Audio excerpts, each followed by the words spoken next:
Great. Welcome, everyone.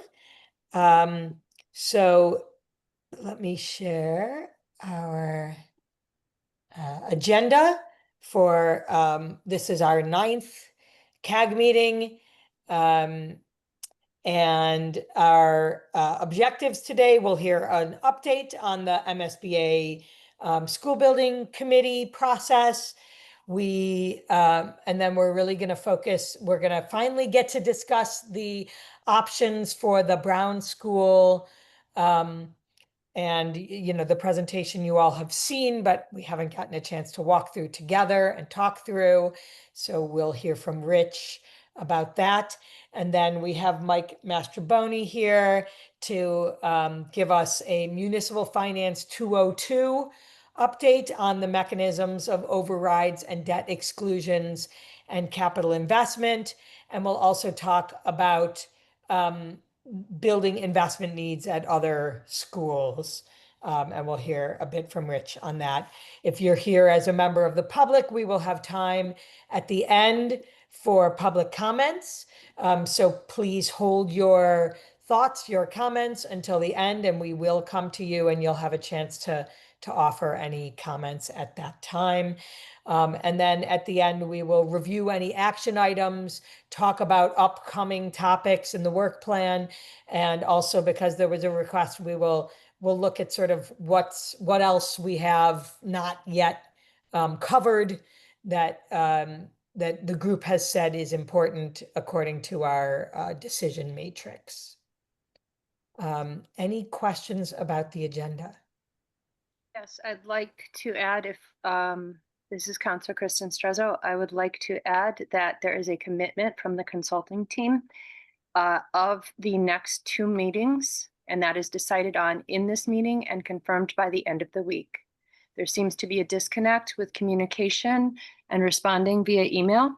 And I believe that at this point in summer, the consultant team and those who make the actual dates and agendas of these meetings, it has been requested by numerous members of this CAG that there are dates with firm commitments to hold those dates and times out of respect of the members of this committee.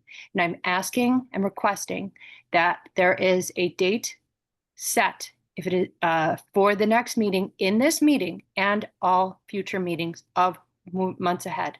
I think it is disrespectful at this point to treat the members of this committee in this way. Kristen, are you just speaking about meeting dates? Because those actually dates all been. Yeah. Commitment to hybrid in every single one going forward. Yeah, I think the only one we need to change is the October date, and if we're going to add another November date, but we do have the next date is August 11th. The meeting after that is September 8th. We've been working on a standing schedule of I think it's the second Monday of the month. And those have only changed in order to meet city council or school department meeting schedule reasons. Those have been our standing dates for months now. And with the commitment that the next going back in August will be hybrid? No, I think August is going to be virtual. And then coming back in September is going to be back to in-person. Okay. Yeah. Was there anything else you needed on the October date? We needed to change because it was a holiday that first Monday. And so we're happy to talk about that, but I think maybe best to do that via email to try and find a date. We were thinking either October 6th or October 14th. And then whether we might need an extra one to make sure that we have time to discuss all of the findings from the survey before our November 10th meeting, which was scheduled to be our final meeting. I don't know, Nikki, if we talked about also if we needed to have another meeting beyond that was possible or not. I'm trying to remember exactly what the schedule was. It's an offer, but we can certainly discuss with the CAG what their preference is. Okay. Okay, any other questions about the agenda?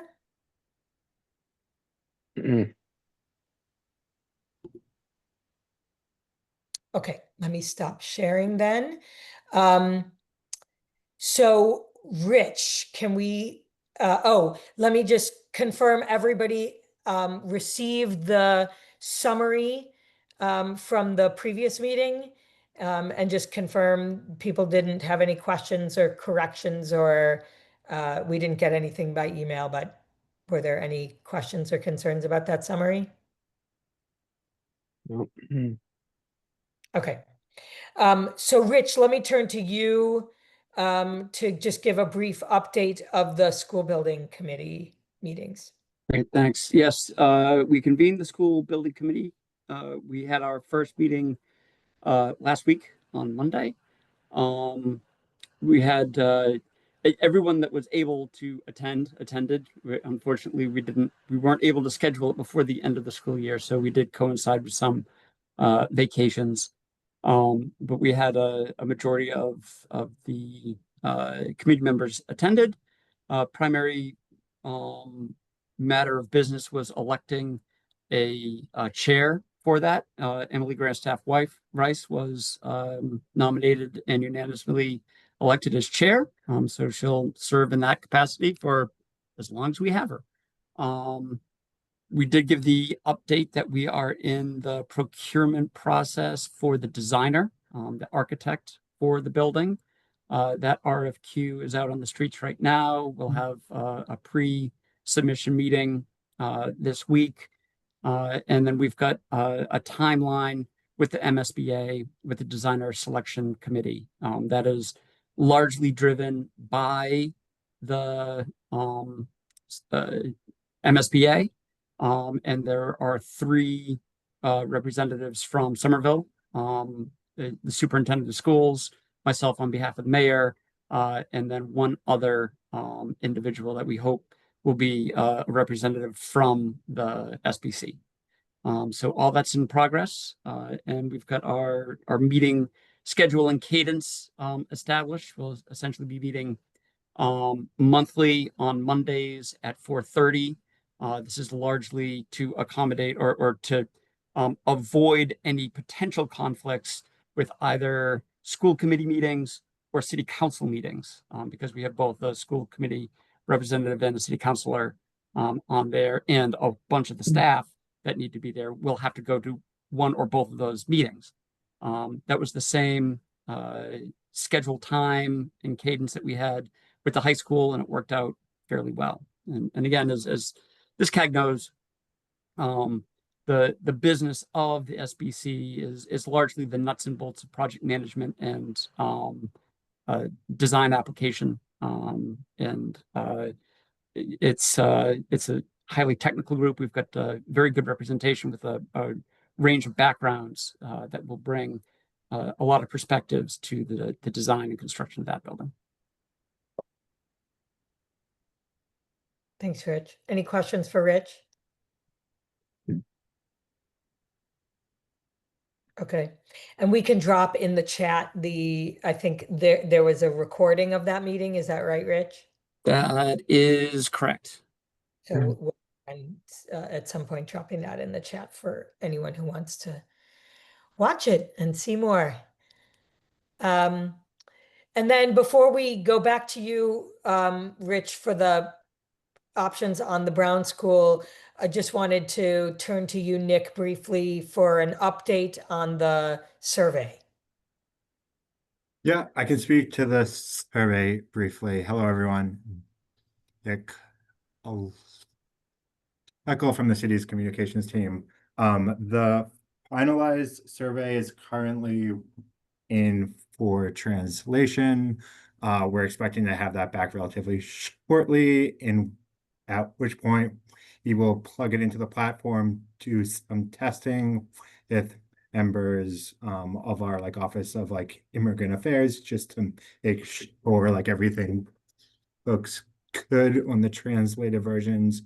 In terms of beginning the outreach and the fielding period for that, we will follow up with a specific date, but our looking towards the middle part of August to begin fielding for that and expect to field through September 15th or so, just so we have that first period of the school year to really connect with SPS families, do some tabling at pick up and drop off set schools across the district.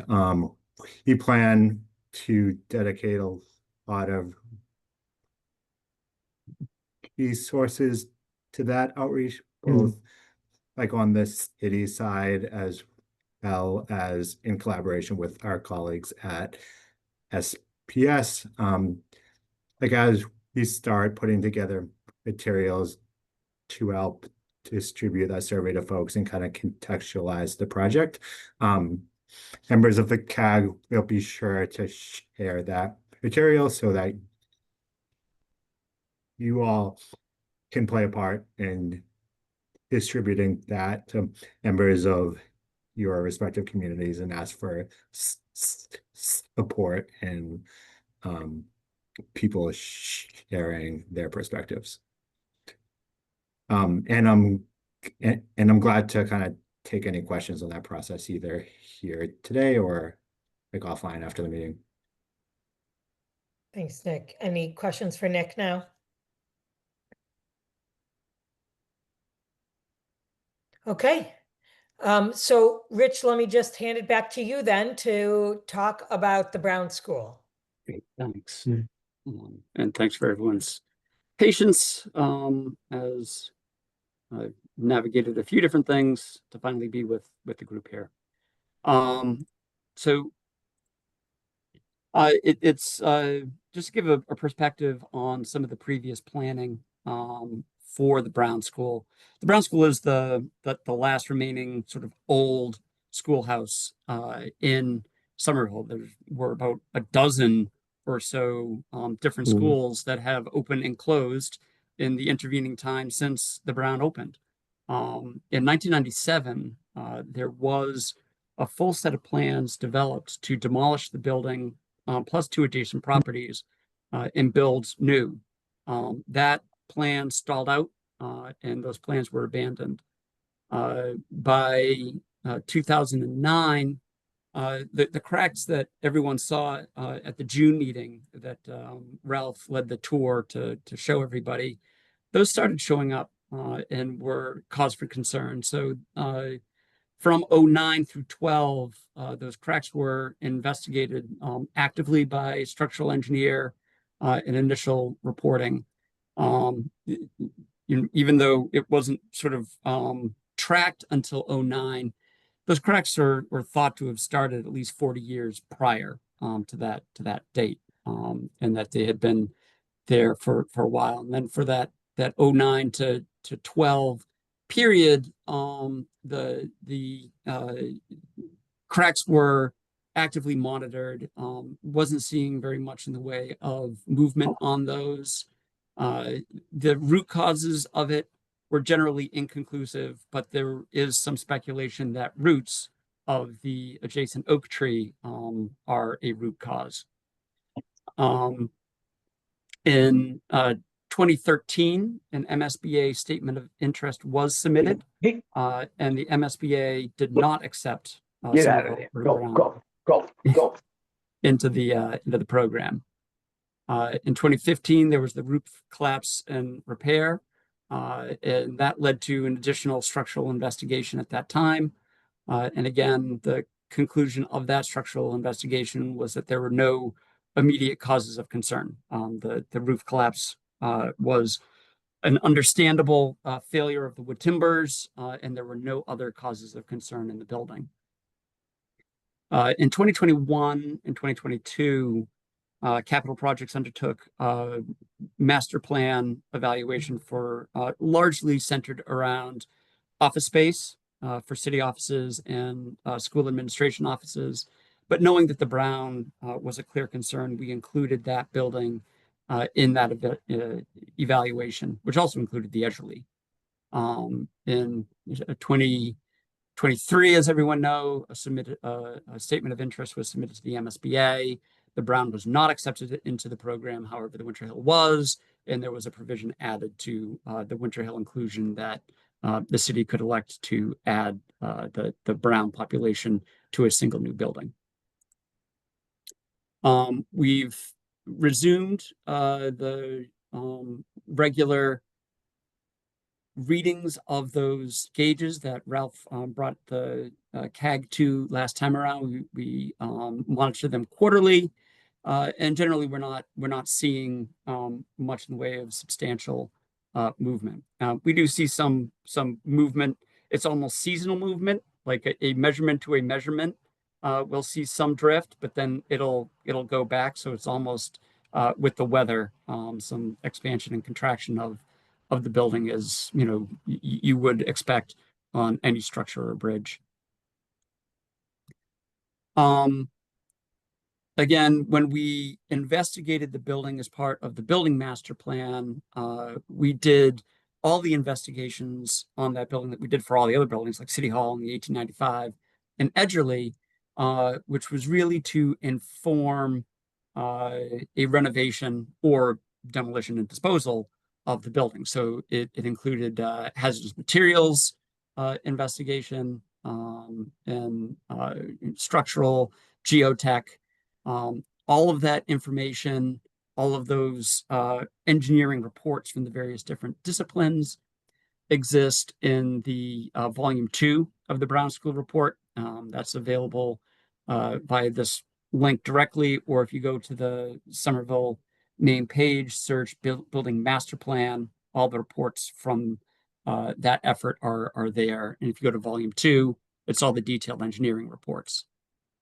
And again, as I say, it's geotech. We investigated the soils around the foundation, structural investigation, hazardous materials. It's a fairly comprehensive evaluation of the building to determine its ability to continue to house students and what we would need to do to the building were we to renovate it. Volume 1 then presents various different renovation and addition scenarios.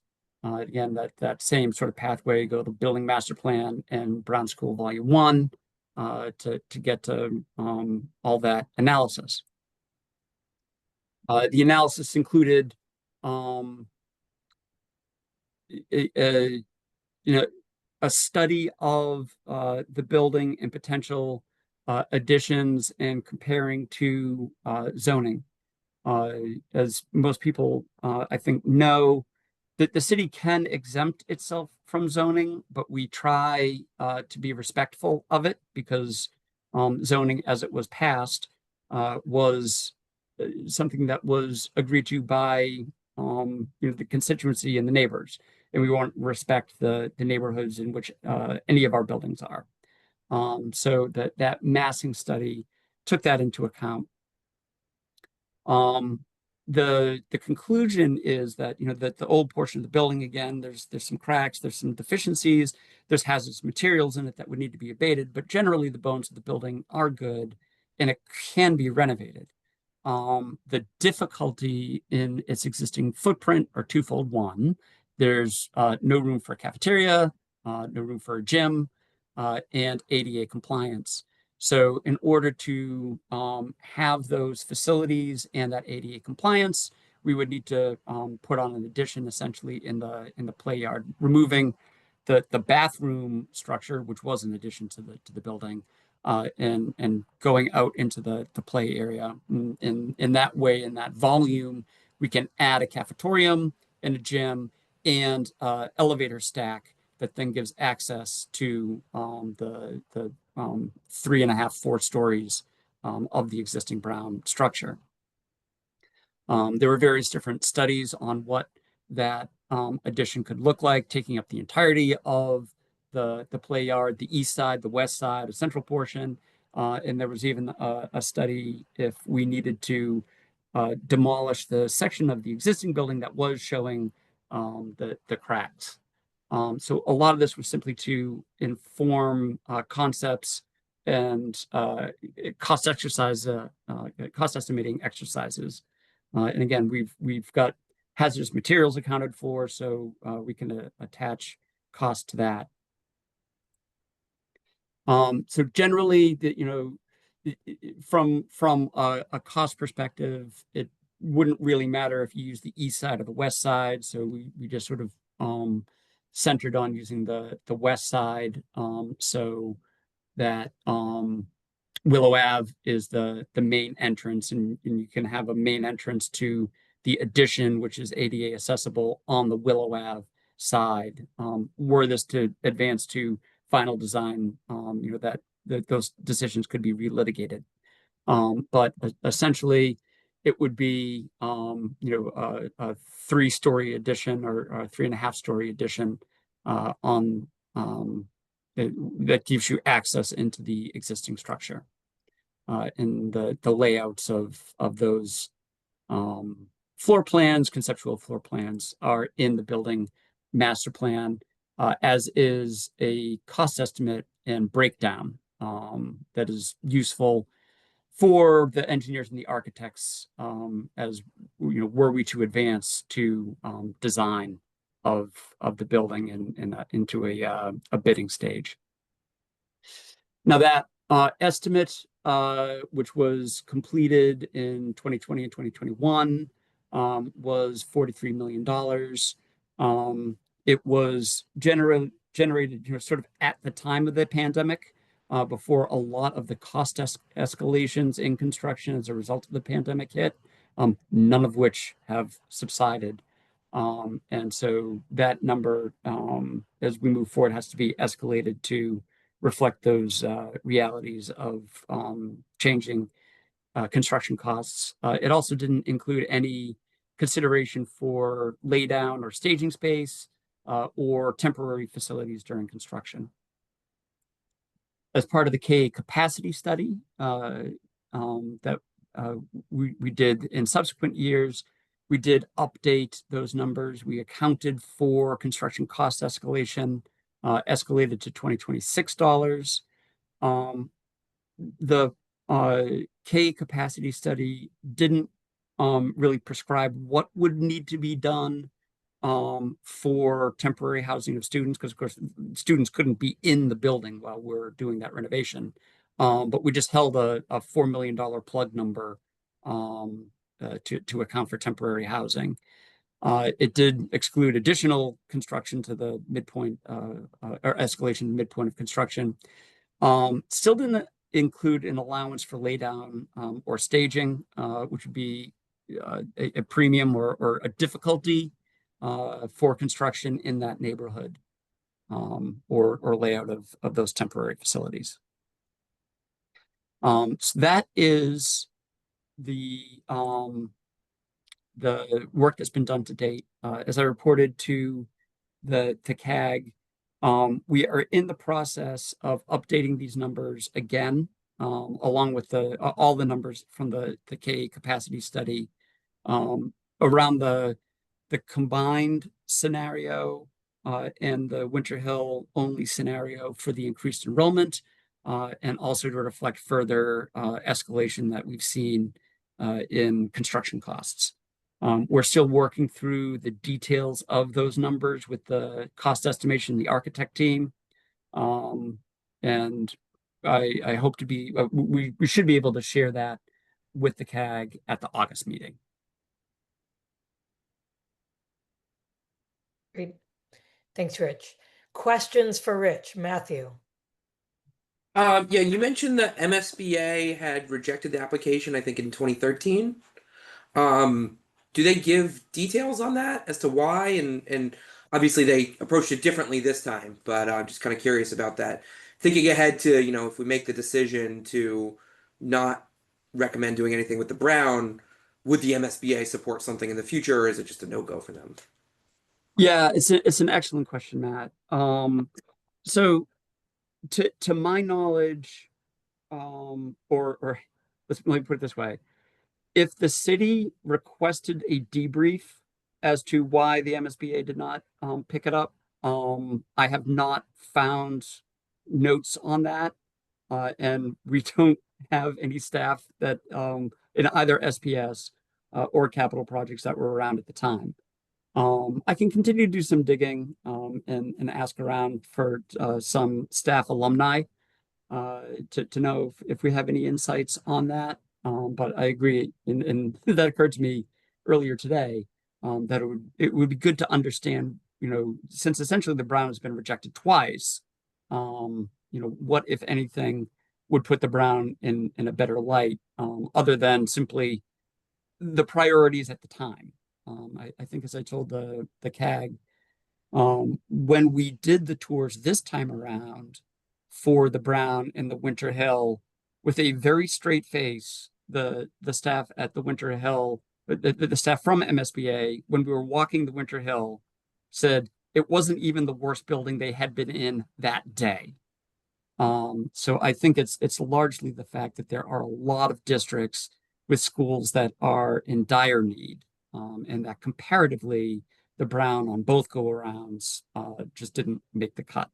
But I do think it's worth exploring with any staff that we can get insights from, if there was anything in particular. Corey? So I'm guessing that's the same then for 2023's rejection of no like particular reasons for the rejection, just for the Brown. So just wanted to confirm that. And also just wondering, do we know why the plans were abandoned to build a new school in 1997?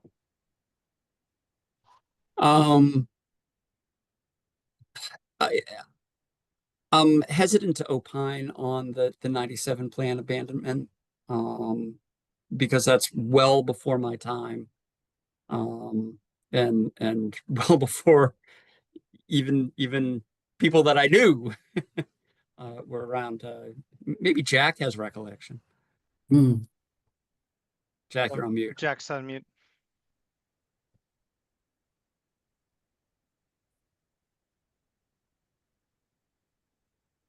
All right, how about that? Am I? There you go.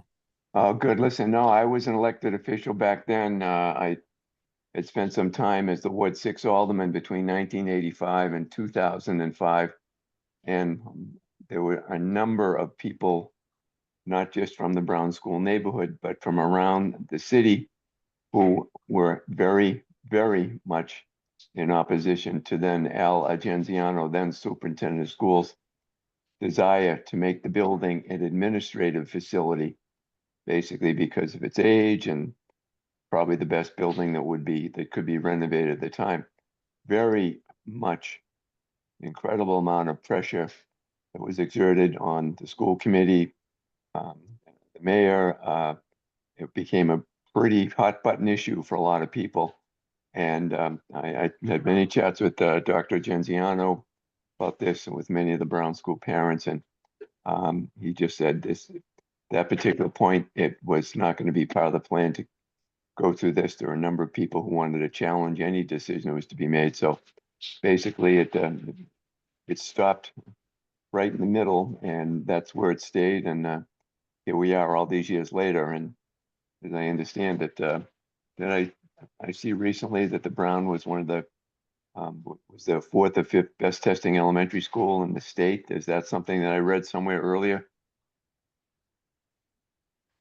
So the building continued to do well after that 1999 decision to keep it going forward. And to this day, it seems to be. But I understand there are many upgrades that could be necessary, especially from a handicap accessibility point of view. Jack. Paula? Yeah, since we are discussing why, or since been asked why this plan was rejected, I want to have a refresher or a reminder of the current presentation, or when they came back and say, well, we could approve a school up to this size, right? When they upped the capacity of the school we are considering, did that come in any way tied or even hint did they gave us a hint like, okay, we rejected that, but this is our way to give Somerville a solution to both schools? Are they hinting in this, proposal for a larger school that this is their response?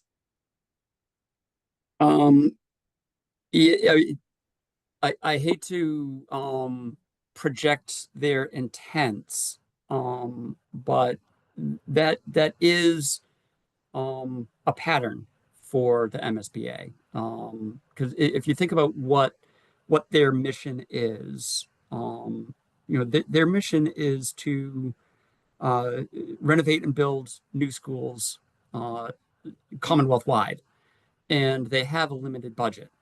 And to the extent that they can be efficient with those funds and address a community through Yeah, a single larger building, they tend to like that. yeah. And to the point that you walk away from that and then ask for additional funding after the fact, I think Okay. there might be So, some institutional memory. okay, that was my question. Like, you answered what I wanted to say, but I didn't find the right words. Thank you. Thanks, Paula. Ryan.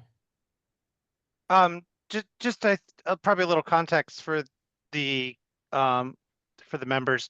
The 2013 application came right on the heels of East Somerville.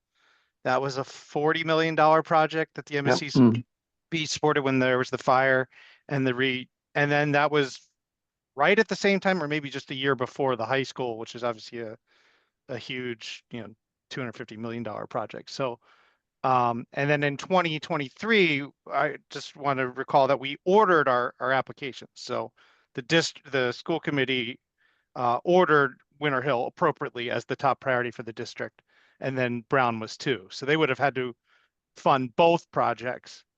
So it was not like a straight up or down on the projects independently. Yeah, thanks, Ryan. Matthew. Sorry, I had another question and it just completely slipped my mind. I'll come back to me. Sorry. Okay. Andre? Yeah, I just wanted to build on Ryan and Rich's points. MSBA in the treasurer's office, and they explicitly have an equality model, not an equity model, or rather, I'd say they would call themselves equity across geographics. So, like, their policy is that they only do one project per town per time. They have an exception for Boston.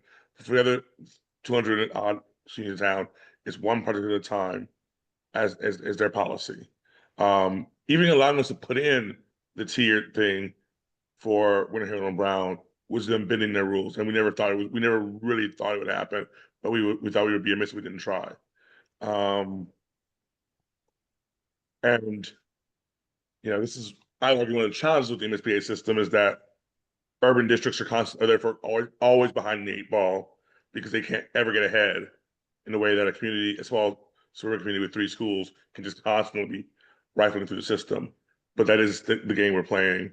And to Ryan's point about the timeline, Brown has never been free and clear as an applicant, right? It's always been, oh, we just finished this emergency thing, or we're trying to do this other emergency thing. So, like, it's not clear that the Brown project is a one that the MSBA doesn't like, although, as Rich pointed out, they prefer big schools on flat land and flat empty space. We have, as you may have heard, none of that in Somerville. But it's not clear on its own merits what MSBA would think about any procedural project for the future of the Brown. Yeah. Thanks, Andre. Matthew, you remembered? Yes, thank you. So 2 questions. One kind of related to that. I think I heard recently that the East was actually done under a different application or program where it was more of an emergency replacement. I don't know. It's not something we've ever discussed before, but why was that not done for Winter Hill, and how would that impact the way the MSBA would see this project in Brown? The the process. So two things. One, the MSBA has changed their process since then. And two, I don't think it would impact things very much anyway. Since the time of the East, they redefined the emergency to be more repairs and not a rebuild, which is actually what the East wound up being. And then they discontinued that post-COVID when construction costs spiraled or escalated, and they made the decision to focus only on new construction and complete renovation rather than the newly defined emergency repairs. This year they reinstituted that emergency repair, but with sort of a small bracket. And it's a very sort of precise thing. So let's let's say, for example, like the Brown boiler that died, and the city is replacing on its own dime. Like that sort of repair is what the new MSBA emergency process is around, rather than really new build. Does that change sort of the long-term view of how to think about the Brown as a building then? If the I don't think so. I mean, it might be an interesting discussion to have with them, but I don't think it materially changes the strategy on the Brown, especially since they've changed their own policy and definitions around that program a couple of times to project out 7 years and think that the program is going to be the same. I don't think it's a wise mental exercise. One other question I had is, let's say we recommend to combine the two school populations and build a new larger school. That leaves the city with the Brown building. What would be the city's plans with that building? Could it even be used as facilities, city-owned facilities, if it's not ADA compliant? Will it have to be renovated anyway?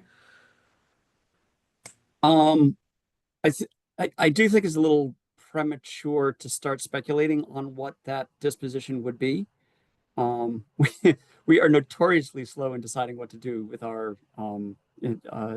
vacated buildings. In theory, anything would be on the table from a renovation, which if it's renovation for something that isn't a school would be fairly straightforward in terms of the ADA compliance. We would need to make it code compliant. But in terms of the renovation could be a lighter touch renovation, or all the way to releasing an RFP to sell it for development for anything from affordable housing to market rate housing or something else. The city generally does community outreach and planning around the sale or change in use of a building, and we haven't started that for the Brown. Yeah, no, it's interesting. I think that's a good point, and definitely one of the concerns I've heard about either a combined school or vacating two buildings is we don't have a super fast track record of turning those buildings around. I think it's something to really consider about what that long-term plan looks like. I hear you that it's premature, but I think if we're being asked to decide what to do with the Brown, if we keep it there, I think we also need to be really clear about what our recommendation would be if we suggest leaving the Brown, because those are both equally or differently impactful, I should say, but equally of a great impact to the community there. And Stacy, we have this on the September agenda, I think. Potential reuse implications or something like that. So Yes, we because were. it would be a good topic to return to with for both Winter Hill and Brown sites. Yeah. And I think that was one of the things that came up within the decision matrix question, just as Matthew was saying, as something of interest to the group. I think for that meeting, for you, Rich and Nikki, to sort of think about what additional process the city would undertake, what that might look like in terms of how such decisions might be made. And I think Andre has his hand up and will probably speak to this, but school committee would obviously have a big role in determining the future of a school building. So sorry, Andre, if I beat you to it. That's it. I was going to say that. Yeah. By state law, the city can't do anything with an abandoned school building until the school committee gives it up. And historically, school committee's been loath to do that. It's one of the school committee's few real leverage points. So my guess is, although there's no universe where it will be a member school committee when this decision comes up, that will be something that school committee will a prerogative they will want to preserve. Yeah.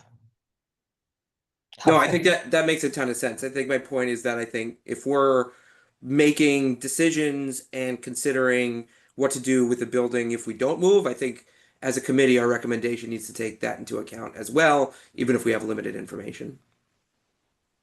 Yeah. Or authority on that question. Yeah. Okay. So having, I think, exhausted questions, at least for now, also want to just open to any comments or thoughts that people have about this topic. So having heard sort of the range of costs that we know, of course, is outdated in terms of what it would be to renovate, having heard a little bit about the the history with the MSBA and this project, and of course, the other points you all have raised about uncertainties about what would happen with the building. Just want to open if there's any other comments or ideas or thoughts that people are having about the options for the Brown School, whether if included or not included in this project.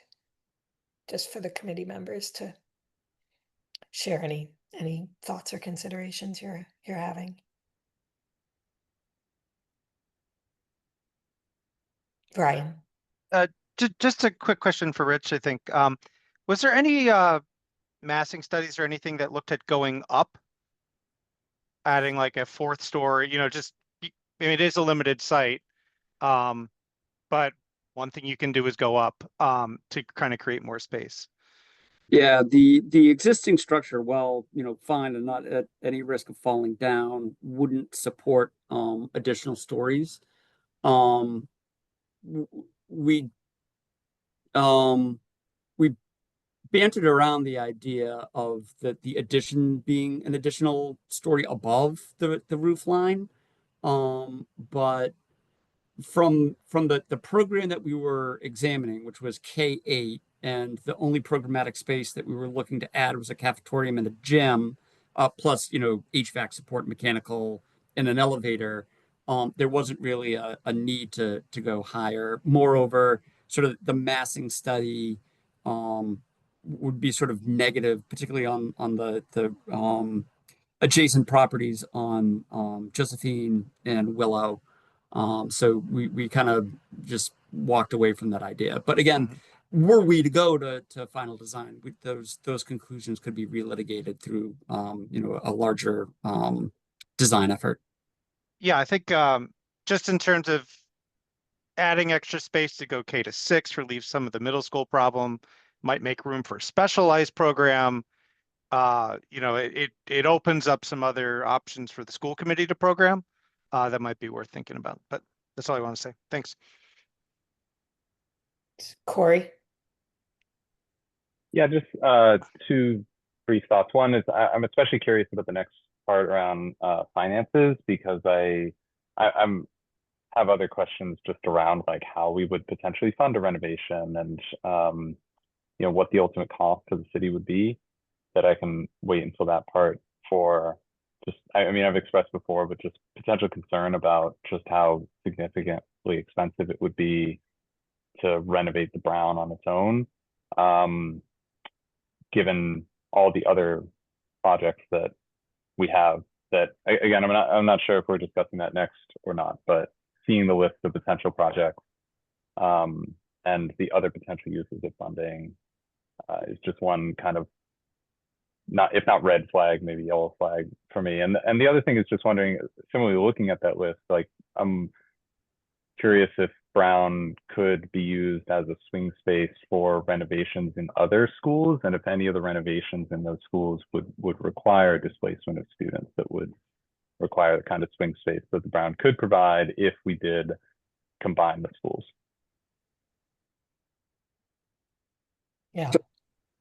Could you repeat that last part again? Yeah, just seeing like the list of potential projects for schools, the other schools in the district, I'm curious if any of them would displace students that would require swing space. And if the committee did recommend combining the Winter Hill and Brown schools, would the Brown school be a viable swing space for students of those schools? Yeah, that's a good question. So yeah, I mean, we're going to get into Mike Mastroboni is going to get into the finance. Ralph is going to go over the sort of anticipated needs at the other schools, the post-90 schools, the East, the West, the Argentiano. And most of the things that we see on the horizon for at least for the 5-year can be done while those schools are occupied, as long as we maintain a limited scope, which is the way we're looking at it, because we have a lack of swing space for those students. Were we to do larger scale upgrades at those post-90 schools, East, West, Healy, Kennedy, that would require the buildings to be either empty or partially empty to do that. Specifically around the Green New Deal for Somerville schools that would like to see accelerated electrification and net zero renovations at those buildings. Because of the way that the heating and cooling systems in those buildings were constructed and operate, we couldn't do that sort of full scale change over and eliminate the need for fossil fuels in those buildings while they're still occupied. But we do have a plan that Ralph will step through that will keep those buildings operational for the next 10 years and do what we need to do and avoid closures while keeping them occupied. But then to answer the question, could the Brown be used as a swing space? That becomes very difficult because the Brown is not itself ADA compliant. And we would have difficulty locating programs in that building because of that limitation. So it's not a definite no, but it becomes very tricky to use that as a swing space as it currently sits. Yeah, and Rich, I would add too, as we have that 30% rule of what we try to invest in a building that triggers all of the different ADA requirements. Yeah. Matthew. Yeah, it's an interesting question because something I'm wondering now from the MSBA perspective, understanding that they can change their procedures and change their mind. Does one project at a time mean the building opens or the building committee is disbanded before they'll take on another application?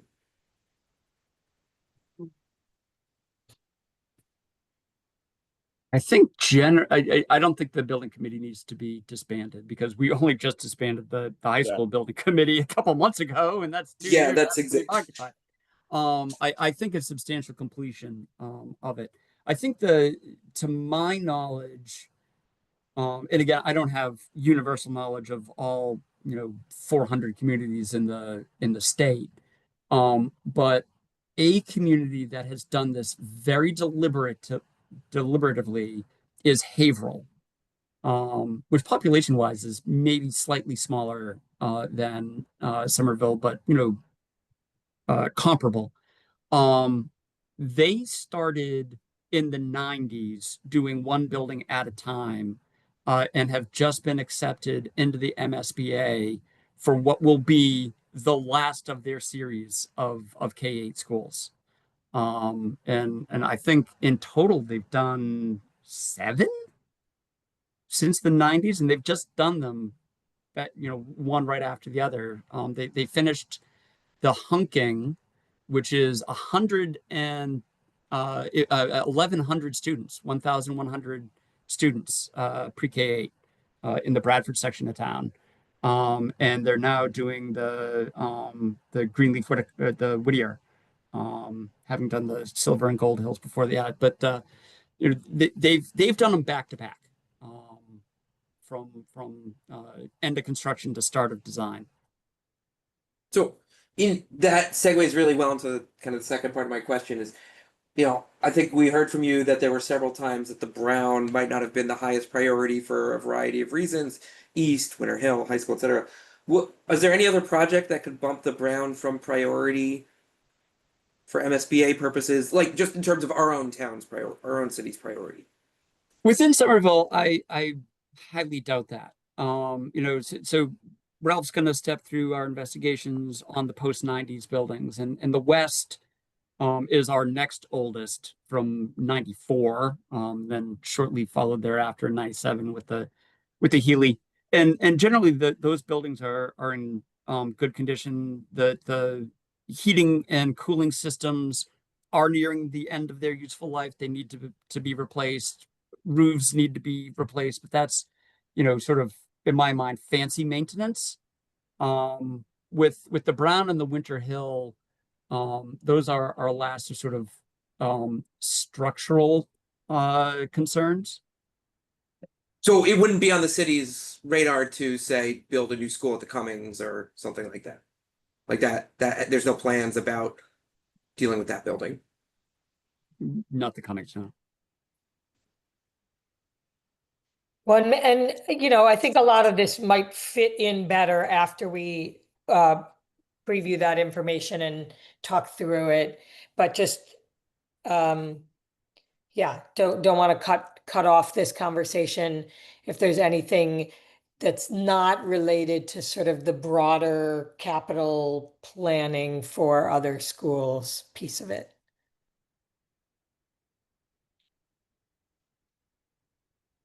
All right.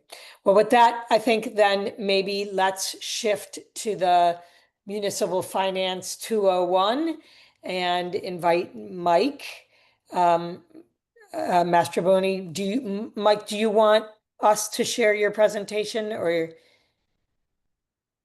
I'm happy to do so. I'm just hitting those buttons now. Okay, go right ahead.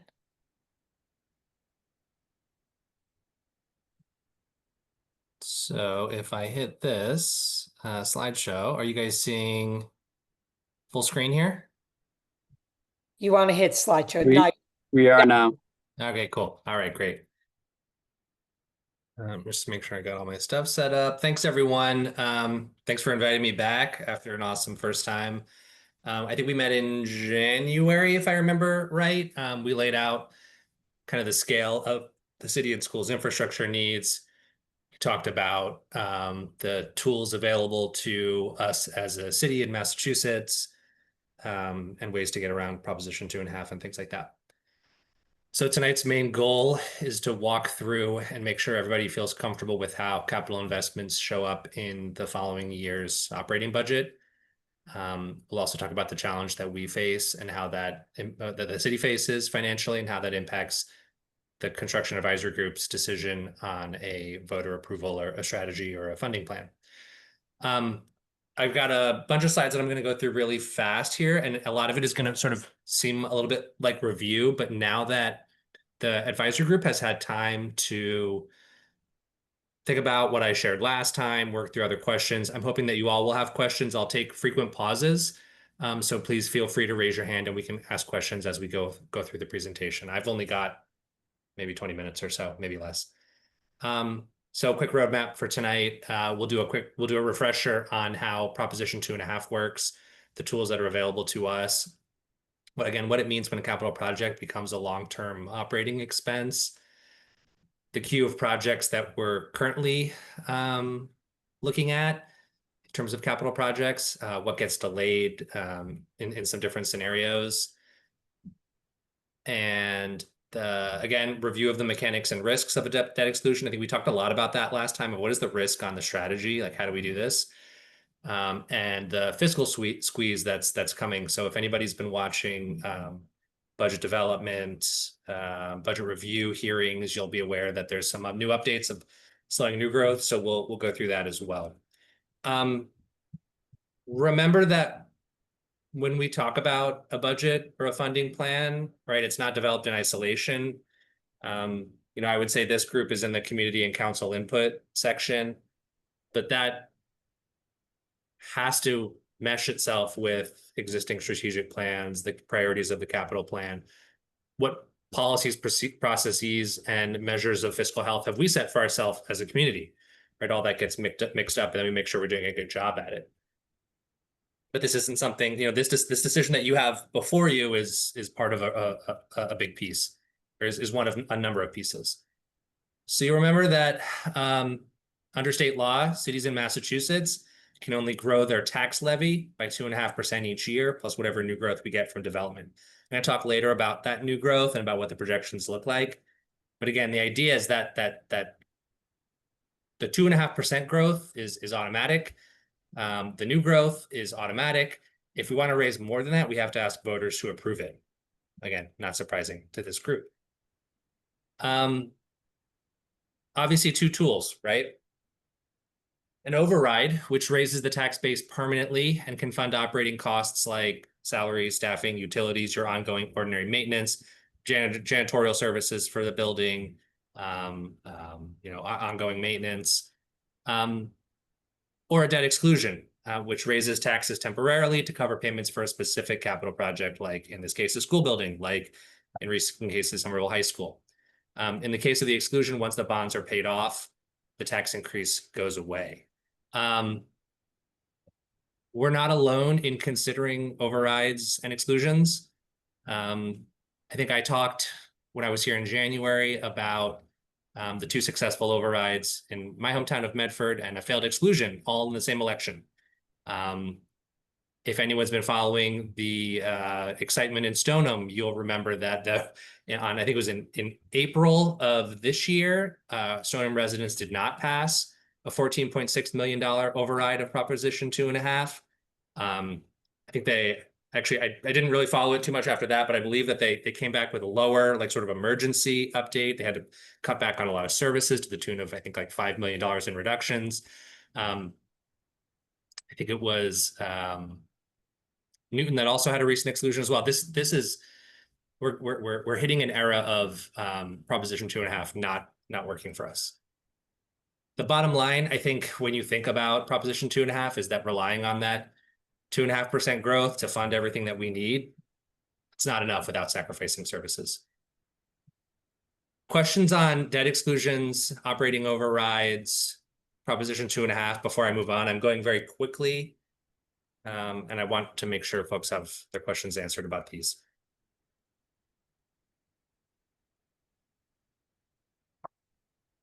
Cool. Clear as mud. So I think, again, another responsibility of this construction advisory group is being cognizant about the pipeline from capital projects to operating budgets. When we approve a big capital project, it eventually hits the operating budget. So the timeline goes sort of something like this. You know, we design the project, we create a funding plan that aligns with that enables that design. We want to know what we're committing to before we start to build and borrow and operate, obviously. Then we do a process wherein, right, depending on the construction cycle, we'll have an 18-month construction cycle or a 12-month construction cycle, you know, based on the difficulty in sort of implementing the design or how big the project is. Rich, how long was SHS under construction for compared to something easy like the short term, like the City Hall roof? lifetime. A I lifetime. mean, it was interrupted by COVID-19, so it's sort of hard. I mean, Yeah. it was under construction for 4 years. So and something like the Spring Hill Sewer, right? Another few years there, right? These projects are context dependent on how long they take. And that's where the sort of building and the borrowing get kind of mixed up, right? As a project goes along, we can borrow intermittently throughout the project, and that sort of slows the growth of debt service over time. But for smaller projects, like for example, I don't know, like the Memorials Park that's going in front of the high school right now, right? We might float the whole money, prepay it with city cash, and then borrow all at once. So the build and borrow kind of get mixed up. But the idea is that you borrow long term for the life of the asset at the conclusion of the project, right? If you are building water and sewer infrastructure, you're going to borrow for a certain amount of time. If you're borrowing to buy vehicles, you might just borrow for 5 years. A building project, you might borrow for 20 years. The idea is you want residents using that asset to pay for that asset, right? Not everybody who is living in Somerville right now will be here to pay for this school building over the next 20 years, and we sort of spread that out. But then that's not the end of it, right? We need to operate a new asset, whether that's utilities, whether that's custodial staff, whether that's staffing based on new programs in that building, right? The borrowing cost is not the only piece of the puzzle that we want to think about. It's really important, but it's not the only piece. So in some cases, you'll get a situation where a building renovation may reduce costs.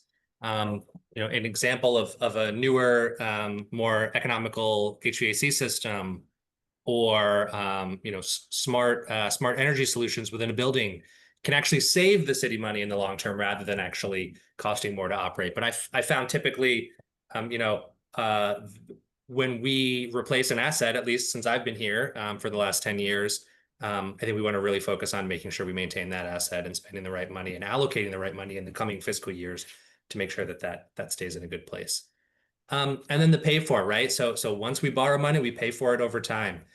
Debt service hits the operating budget the year after we borrow it, right? So any project that was going on through fiscal 25, I don't know if these are all debt projects, but City Hall roof, all the work on the Spring Hill Sewer, right?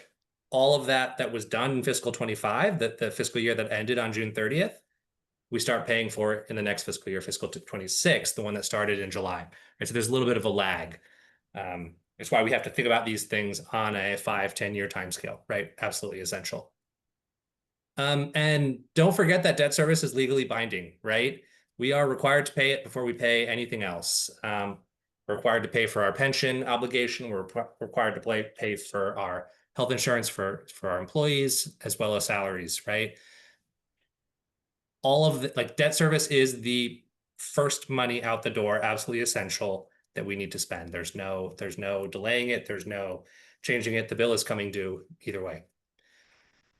It adds up fast, right? So $10 million of borrowing, I think as of the other day, $10 million of borrowing translates to roughly $650,000 in annual payments for 25 years. So every $10 million that we borrow for, say, a school building project will cost the city $650,000 annually for 25 years. I mean, a major school project, the total debt service on the Somerville High School project, again, we got super lucky with our bond rating because of when we borrowed that project, but we're still paying $6 million a year over the life of the asset. Any major school project that we're going to undertake now can easily add $6 to $10 million to the annual budget. So let's put that into perspective of kind of where we're at. In terms of the scale of what's ahead. This is just one that I wanted to bring back up from last time, right? We've got firehouses each costing $25 million that we're looking at. Smaller renovations to parks can cost upwards of $5 million, even little parks.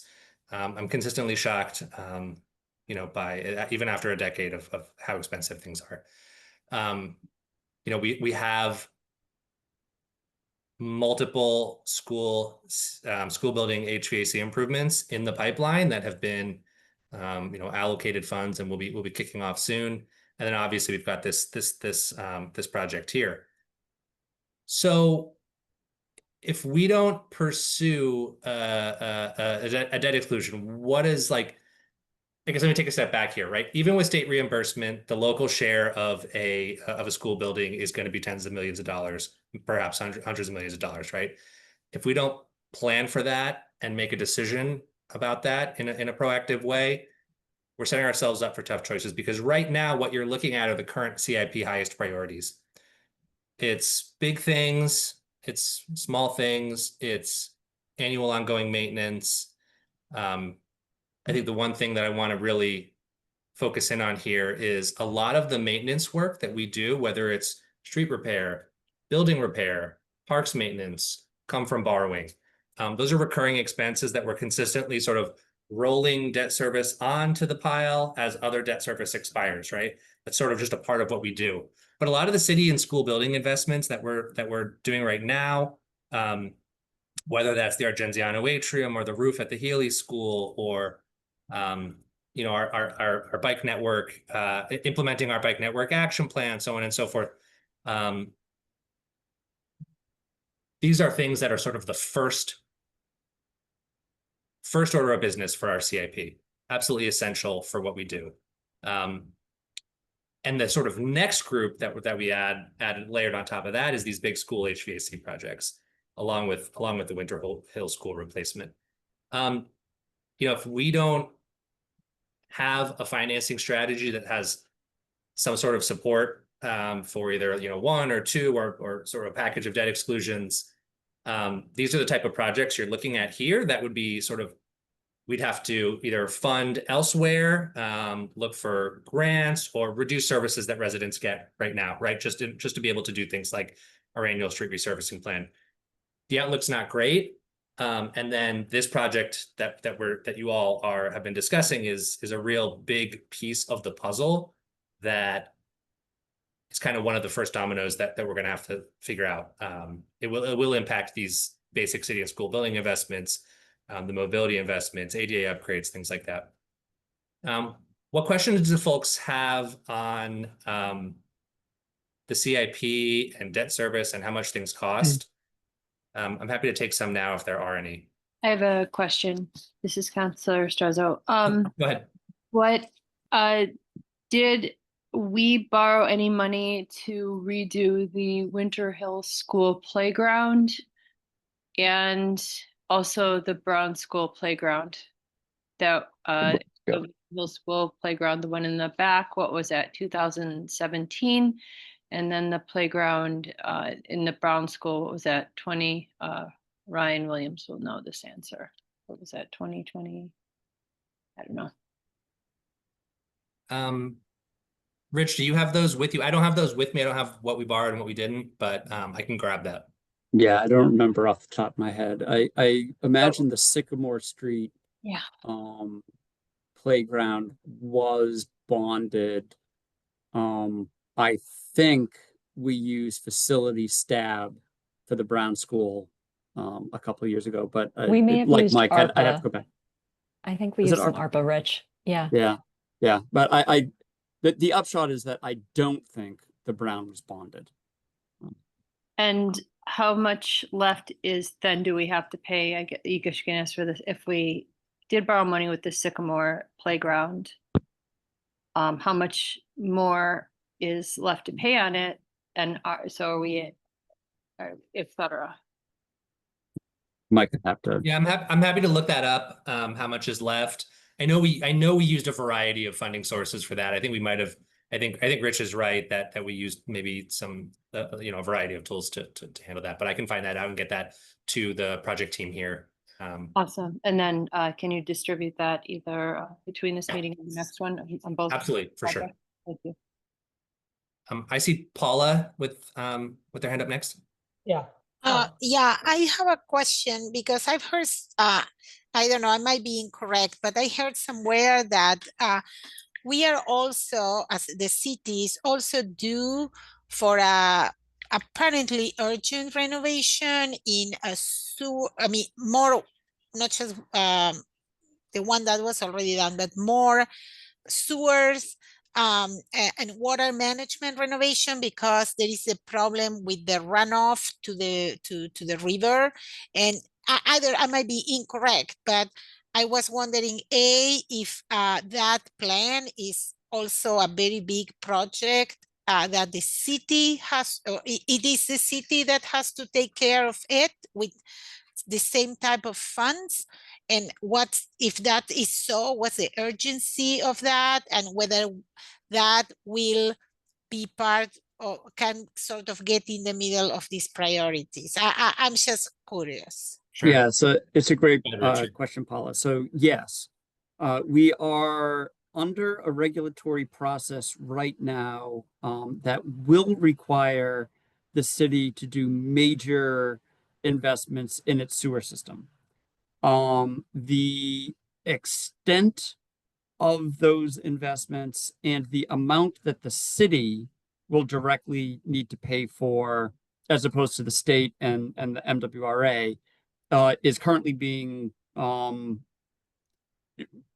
negotiated, yes, but also figured out, in terms of the technicalities of it with state DEP and federal EPA, as well as with Cambridge and the MWRA.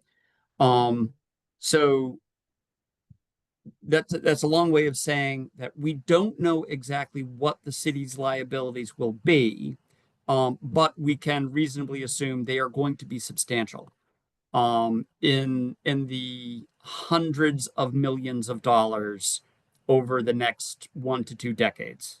And that's sort of the general ballpark. Okay, Thank you. Okay. No. I do want to highlight that Yeah. that gets paid for by your water and sewer bills. That does not get capped by the Proposition 2.5 general fund levy limit. But it does create a very real kitchen table impact. The same people who are paying their taxes are also paying their water and sewer bills. Yeah. So, I mean, just to help us, I know it's too much to ask, but could we have at some point, even as a tentative or a number for that, like, so say, okay, and on top of these that you are presenting here, how much each project will cost and weight as urgency, right, for the city to borrow for it and maybe get to the debt exclusion or this, to the mechanisms to fund it, whether we could have at least an idea of how much will that cost and how much will that have to be foot by the taxpayer one way or another, right? So, because I think that will help us understand, right, what are we risking asking for one plan or the other. Thank you. Yeah, Paul, that's a great point. I'll endeavor to get that to the committee. I do want to the CAG. I do want to set expectation because there's a lot of stuff that we're figuring out on that end, and it's a multi-party thing with Cambridge and MWRA and the state. But we are on track to have a good picture of that by October. So I'll get it to you as soon as I can get it to you, but it really won't be coming into focus until the fall. I mean, it's just, again, tentative. Thank you very much. Thanks for that great question, Paula. Corey, go ahead. Yeah, I'm curious about what size project requires a debt exclusion vote. I understand New Winter Hill School, likely because of the size of the project, also maybe because MSBA requires it, will require this kind of vote. Let's say, though, we recommend that the Winter Hill School is just rebuilt for the Winter Hill community, and the Brown School, eventually we want to renovate the building. We just saw an estimate of $61 million. I know that it will be revised and revised upwards, but let's say the city has to end up paying for it all on its own. Would that be something that we could fund through the capital investment plan? I mean, likely at the expense, well, definitely at the expense of then other priorities, or would it require a debt exclusion vote? And then similarly, if we recommend and the city ultimately keeps the Brown separate and renovates it and we get MSBA funding and it covers, let's say, half, the 30 million or so, would that likely require a debt exclusion vote as well? Yeah, Corey, that's a great question. Thanks for that. It's a little bit art, a little bit science, right? I've seen, you know, we're relatively large, you know, in the scale of 351 cities and towns in Massachusetts, we're relatively on the larger side.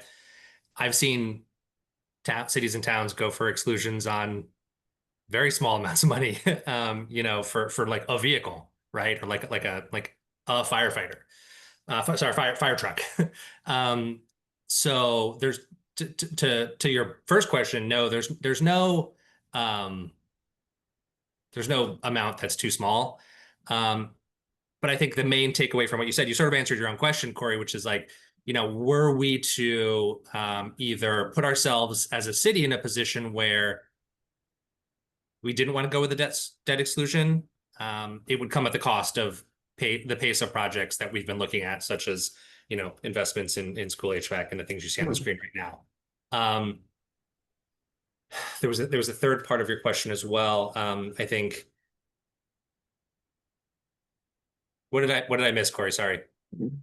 Well, yeah. So it sounds like you're saying it'd be kind of up to the city to some degree to decide how much to prioritize the capital investment projects that are already being prioritized, or to put it to a vote to the city residents to then increase taxes higher. Okay.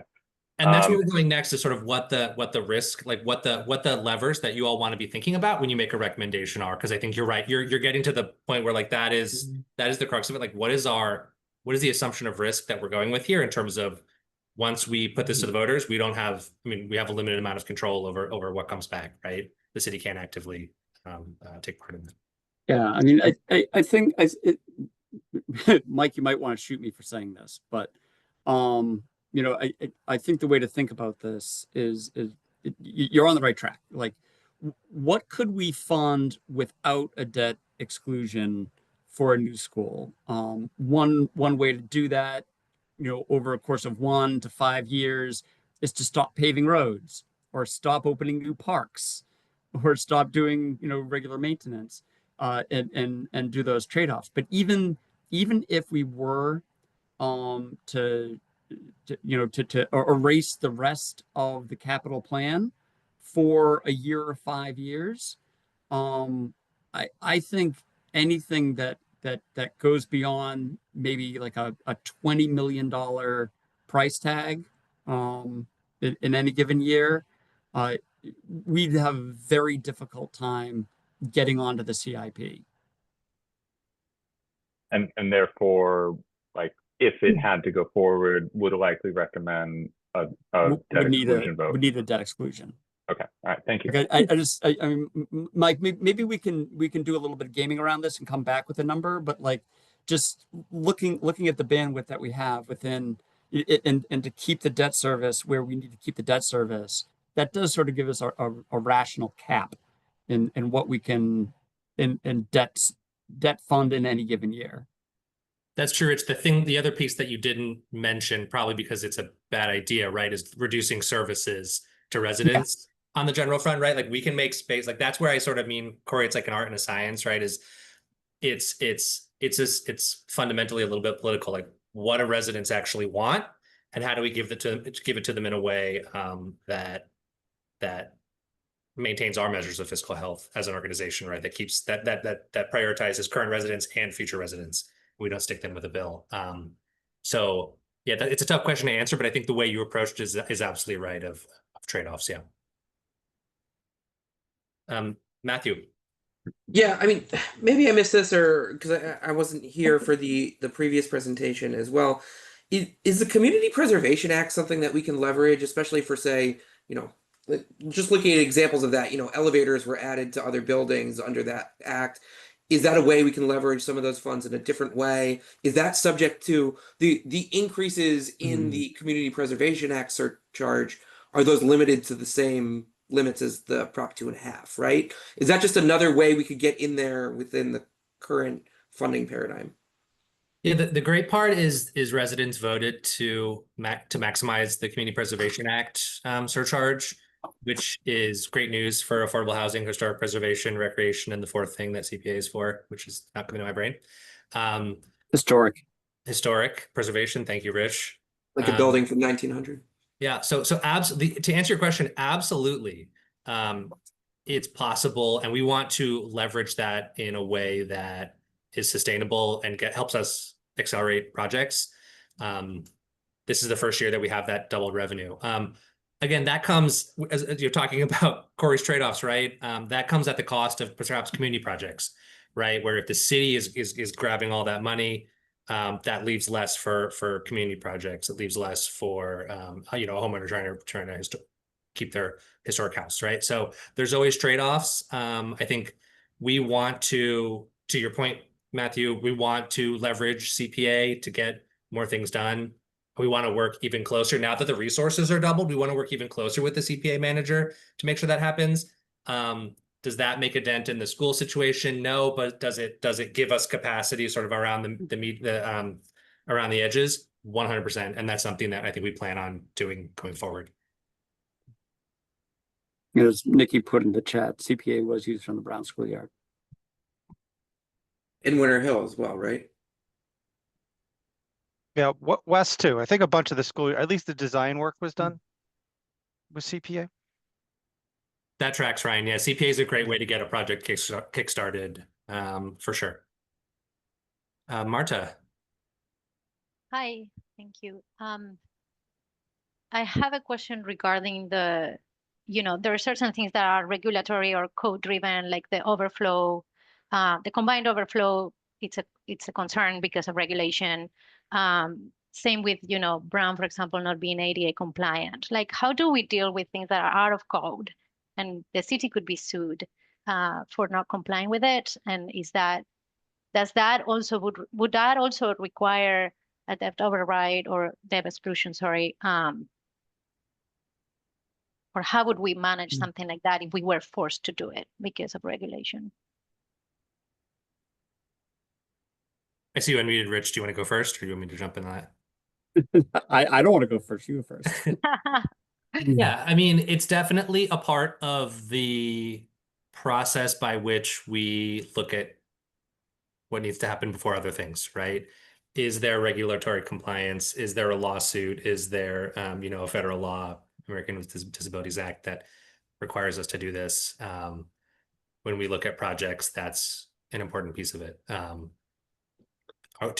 Do we have a consent order on our combined sewer overflows? That certainly counts, right? So those projects take precedence over maybe something else. So that's a big part of sort of what we do, and why you see things like, city and school building investments. Where's our highest risk and consequence failure points? So we try and identify those as part of the process. It's an imperfect system, all sort of capital planning. Like, as much as you want it to be math, it isn't.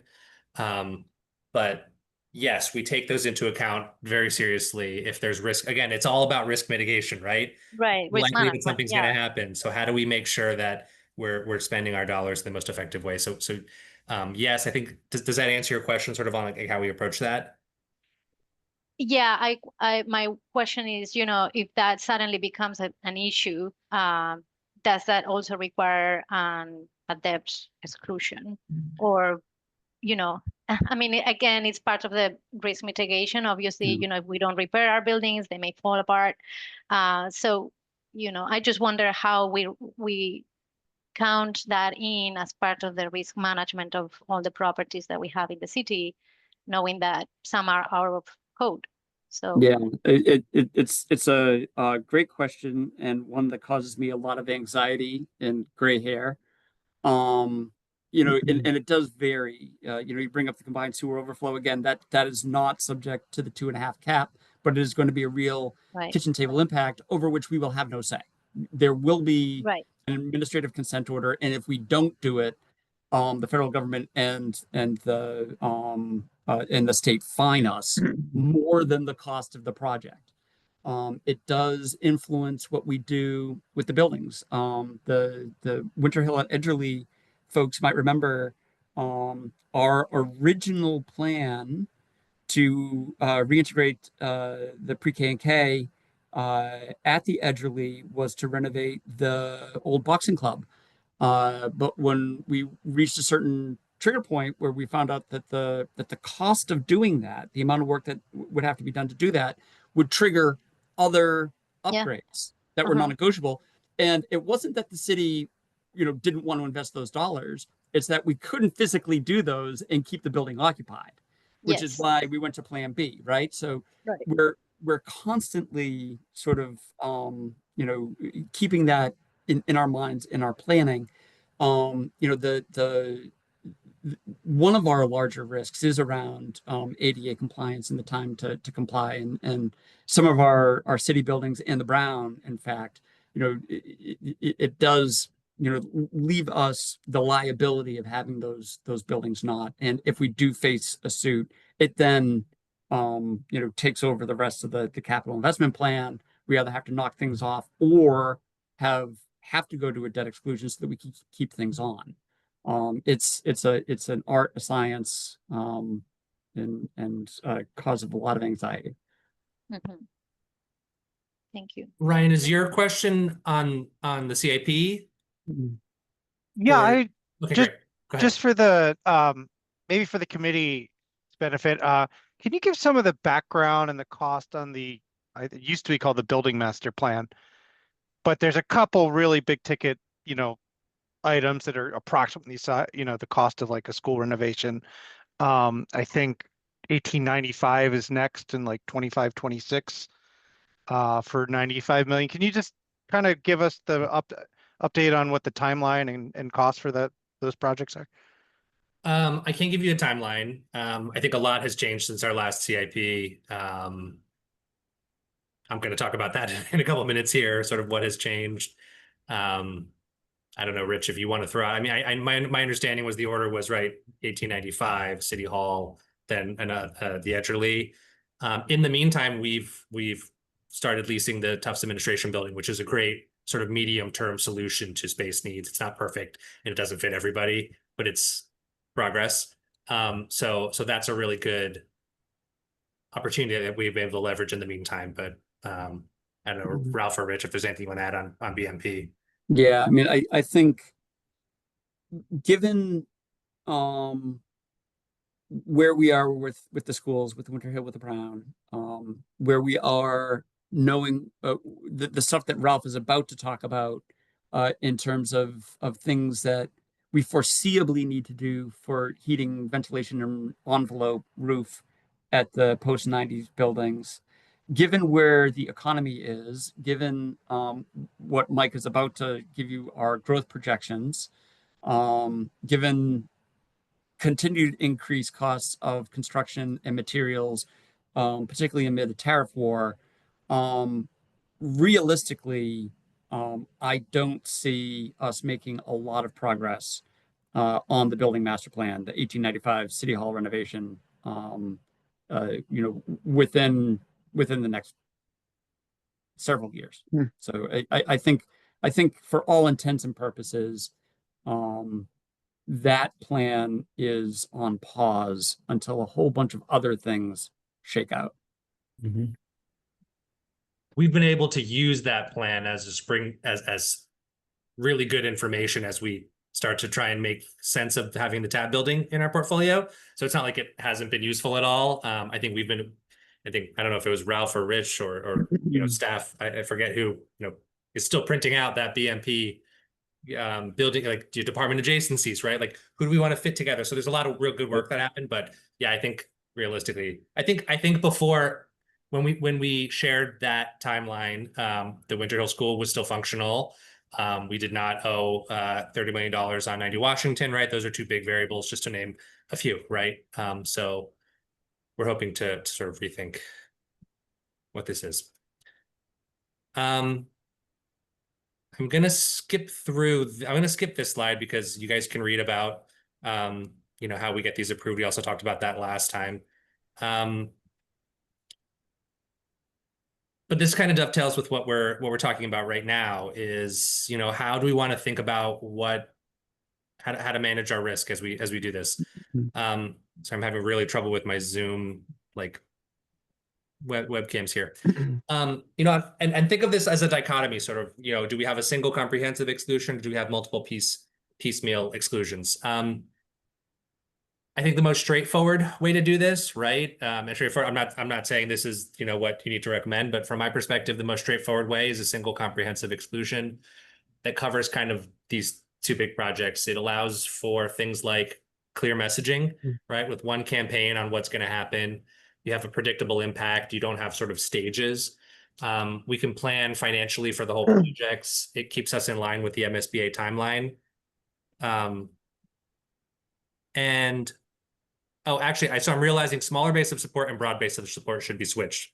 I was saying that doesn't make any sense. So with a single comprehensive exclusion, you can have a broad base of support. You're putting multiple projects together, you're getting multiple constituencies behind a project. Whereas with multiple piecemeal exclusions, you get, I think I talked to you guys last time about bond rating agencies asking the city about taxpayer fatigue. If we do this piecemeal, if we do this one project at a time, we risk that fatigue. We risk potentially higher borrowing costs, delays with MSBA about, they've said one thing, we're trying to work around that. Kind of like what they say goes, they're driving the bus here.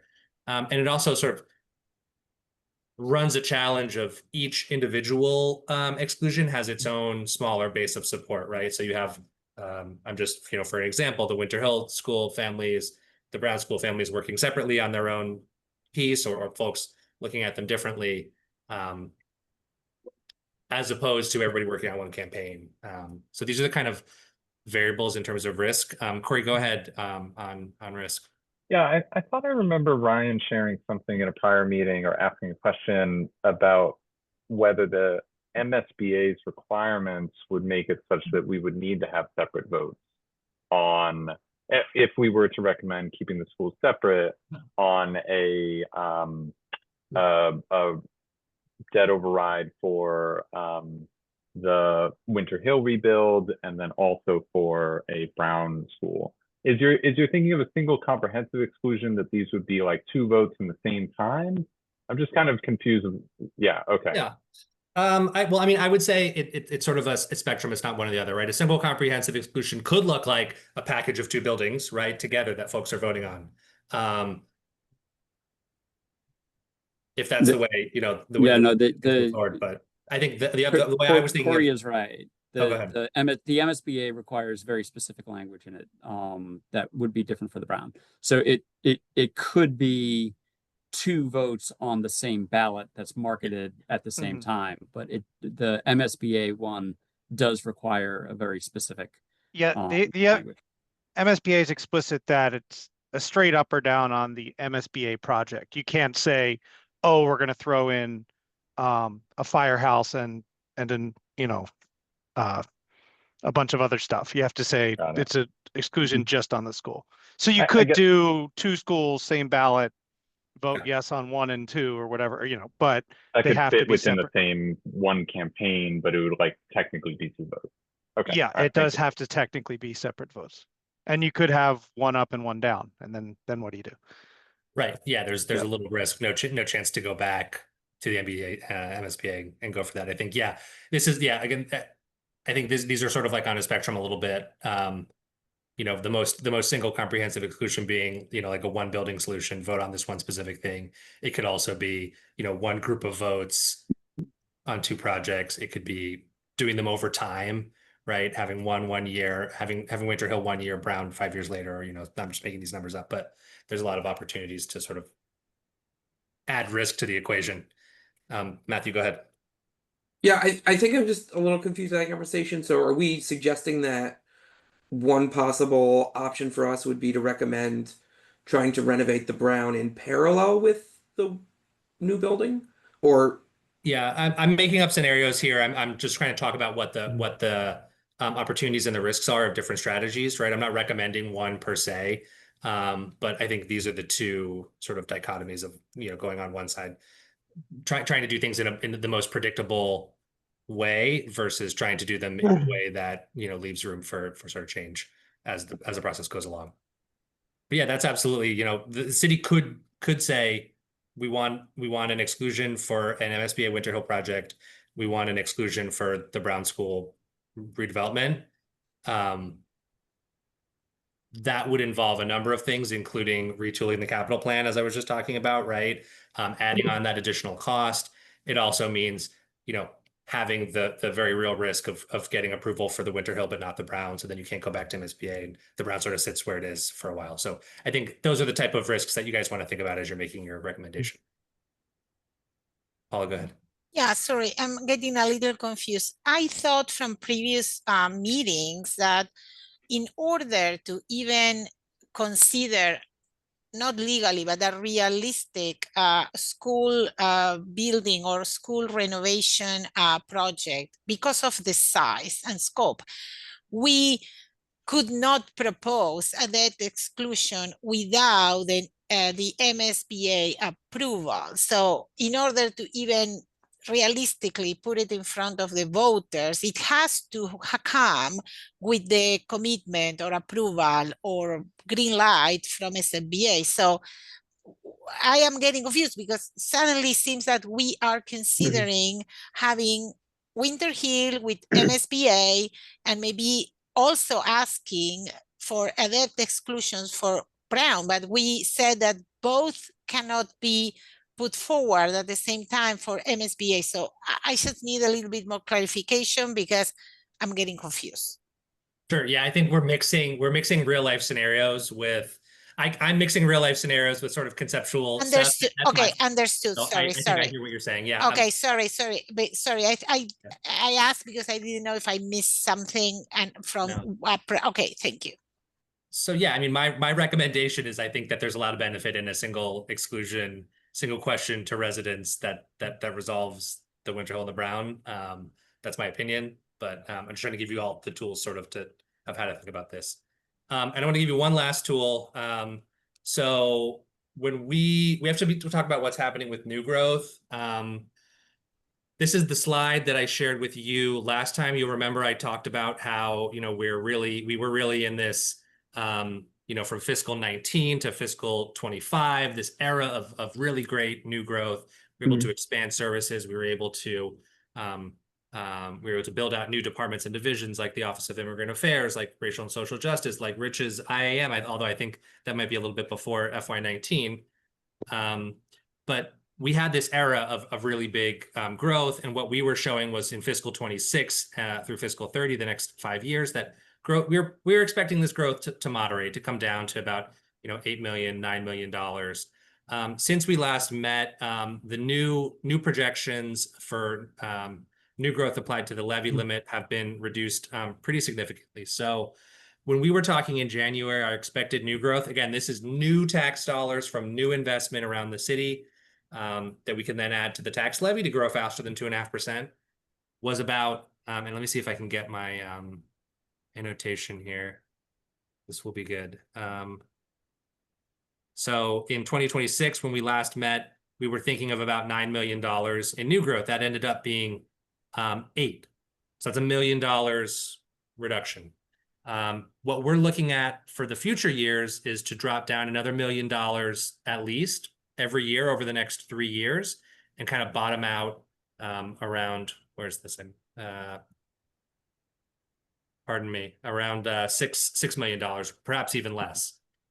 So the new revenue picture is looking, whereas before we were thinking we were going to be pretty flat, we're seeing a pretty big reduction. And this is about $14 million of new growth. Again, that we get to regenerate every year, right? That the best year to get new growth is last year. The next best time is this current year, right? Every dollar of new growth in this next coming year, we get to keep forever. So this reduction in anticipated new growth is pretty problematic for our capacity to, 1, add and maintain services, 2, invest without a debt exclusion in a lot of capital projects, and 3, maintain the service levels that residents sort of require of us. Matthew, go ahead on this. Yeah, I mean, for me, the question is what led to that change? Yeah, unfortunately, macroeconomics. This is something that kind of happens to us. We have control over making Somerville a place that, is somewhere where capital wants to invest, right? And that benefits us in terms of services for residents and things like that, and better facilities. It's really just a sort of a macroeconomic outlook is slowing. We're looking, more and more likely like we're, heading to a recession. Uncertainty is wild. And it's a really tough time even to just be bidding projects. So we are constantly looking at our development pipeline, what projects have started, what projects are in the ground again, because they have an 18-month or 2-year construction cycle as well. So what we're seeing out in the field, what our assessors are seeing, what our strategic planning staff, planners are seeing is this reduction going forward. So, this is worrisome. It's not insurmountable. It just means, it reinforces where we were 6 months ago, where I said the projections look a little less rosy. They look even less so now, which is unfortunate.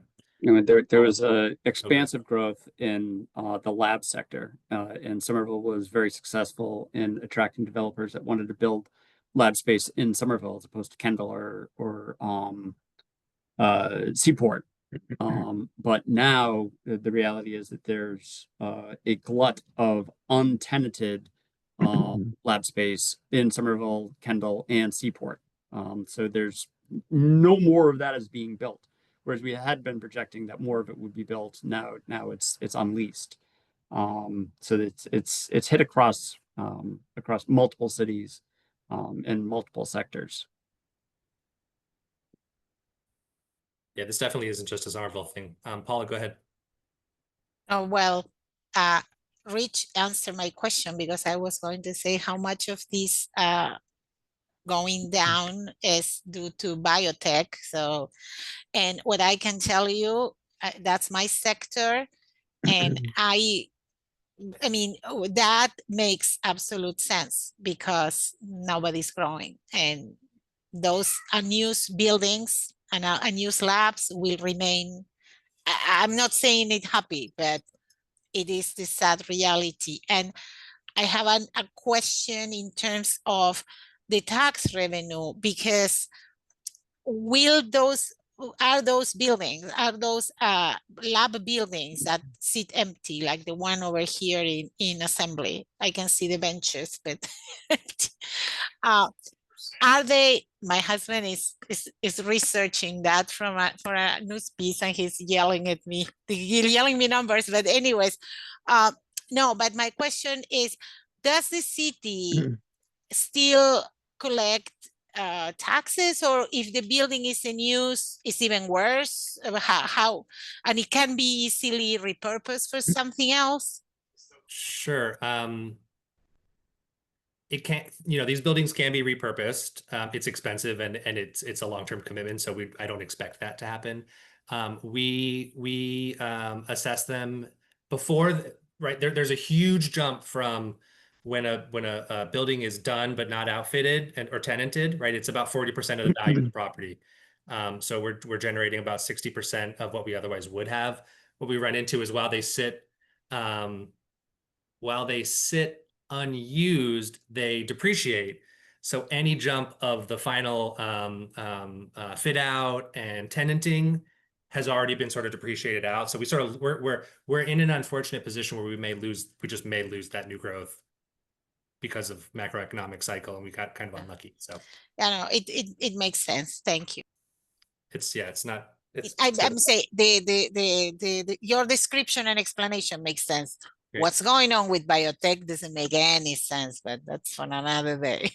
And there's knock-on effects to the other things as well, because we get a share of meals tax and hotel taxes that when the commercial and particularly biotech is in full swing with full employees, we also get that ancillary benefit, which we don't as they're sitting untenanted. Yeah. It is could be it was the golden geese, whatever you say, and it's being killed. It's a mess. It's not great. So what do I want to leave you with today? 3 things, I guess. First, I think we sort of got into a little bit of hypotheticals before, but I think likely the only approach to financing major school projects in Somerville, and with the restrictions that we have in Proposition 2.5, is a debt exclusion, right? The alternative is sacrificing city school services, which I don't think residents want. The other alternative is to reduce or delay recurring investments, which in my opinion is penny wise and pound foolish. Short-term gain, long-term loss, because we're gonna have to do that work anyway.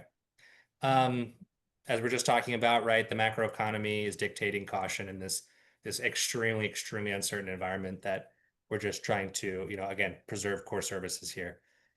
So I think what I would love to hear and what I would love, follow up for I think when Rich and his team has numbers that we can actually show, what is a kitchen table impact, what is an exclusion impact, is what additional information this group needs to see to feel confident about recommending an exclusion strategy or whatever strategy y'all want to recommend. So, I'm open for emails and follow up. I'm available to talk through any questions.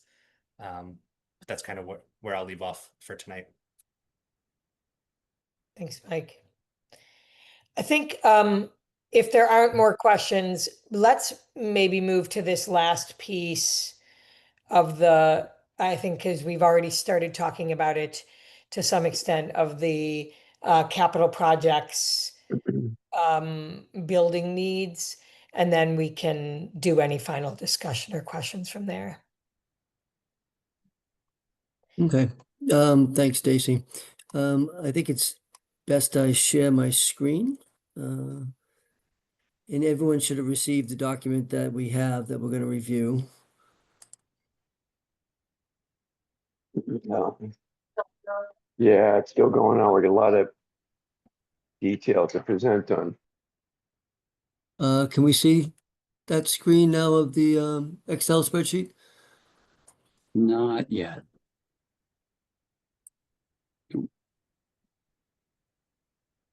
There you go. We got it? Great. Okay.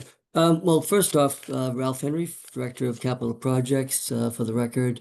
And full disclosure, I was on vacation all last week. And the credit for putting this document together goes to our building improvements manager, Dustin Cross, and of course, Rich and Ken, who spent some time finalizing it and putting it into the format that you see now that we'll walk through and share with everyone. I have to kind of follow Mike Mastroboni's downward news. I'm going to try to be a little more upbeat if I can to explain some of the things that we have going on. But Somerville is in a typical stretch where, as Rich pointed out, we have a bunch of schools that were built in the mid 1990s that are going to need some TLC. And what this document really is a forecast of what we are looking at from a period of 0 to 5 years, for 5 to 10, and then 10 years and beyond. So we're going to go through that a little bit in detail. And keep in mind, one of the things that we did over the last year to help compile all this information, we did some fairly extensive retro commissioning reports for all of the schools, with the exception of the Edgerly and the Brown and the Cummings School. But all the other schools got basically a very, very intensive health check on all the systems, the roof systems, the building envelope, all the mechanical systems. So that's where a lot of the data that we have compiled here comes from, so that it's broken down into some very simple categories. But in as we go through it, as we pointed out, the highest risk for us is in the categories of those schools like the Healy from 1997, the West Somerville Neighborhood School in 1995, the Kennedy, and then not far behind, even though it was built in 2006, is the Argenziano that has a heating plant that is no longer supported by the manufacturer or the vendors of that particular boiler equipment. So those have leapfrogged a little bit up into a different category. So the document itself, just to give a quick overview, we have the schools listed at the top with the years built, and if there was an addition added on, those years are listed as well. Then building operational breakdowns, you have the different component groups, roof systems, the envelope, HVAC heating, and HVAC cooling. For the informational purposes for CAG, you did hear Rich mention the Green New Deal. which is something where Somerville is looking to electrify as much as possible, all the different school buildings. Won't get into too much detail on that, but happy to take some questions later on. There are some limitations in terms of how we could get that done without having swing space or the ability to take over portion or part of a building to be able to do the work that would have to happen for that. And, as far as that, all of our heating systems in the schools are fed with the natural gas boilers, and our our cooling systems are all primary electrical, of course. So when you get into our 0 to 5 response plan, these are our critical action locations that we really focused on first. And we just mentioned Genziano. We're going to talk a little bit about the Healy. And Rich already pointed out that one of our first buildings that we're going to be going after is the West Somerville Neighborhood School, where the design is almost finished, and we're getting some estimates and some pricing for the work, which I'm happy to say those numbers were coming in lower than what we initially estimated, which is good. Whether or not those dollar values hold when we go out to bid, we have to wait and see. But on this chart within the 0 to 5 range, I'm going to just highlight this end of life column. And when you see a 0, that's not good, or a number like a 3. So 0 means end of life, end of useful life. This equipment has gone as far as it's going to go for us.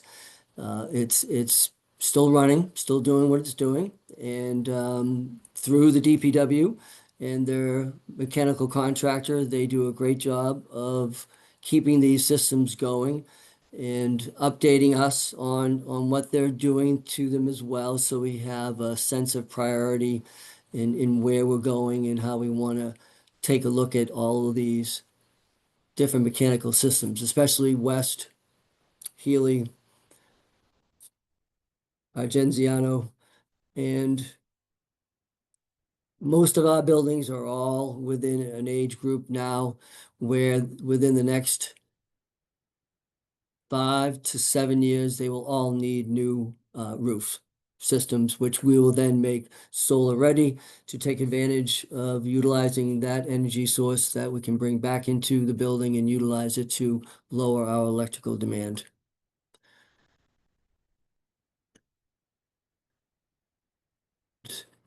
As we go down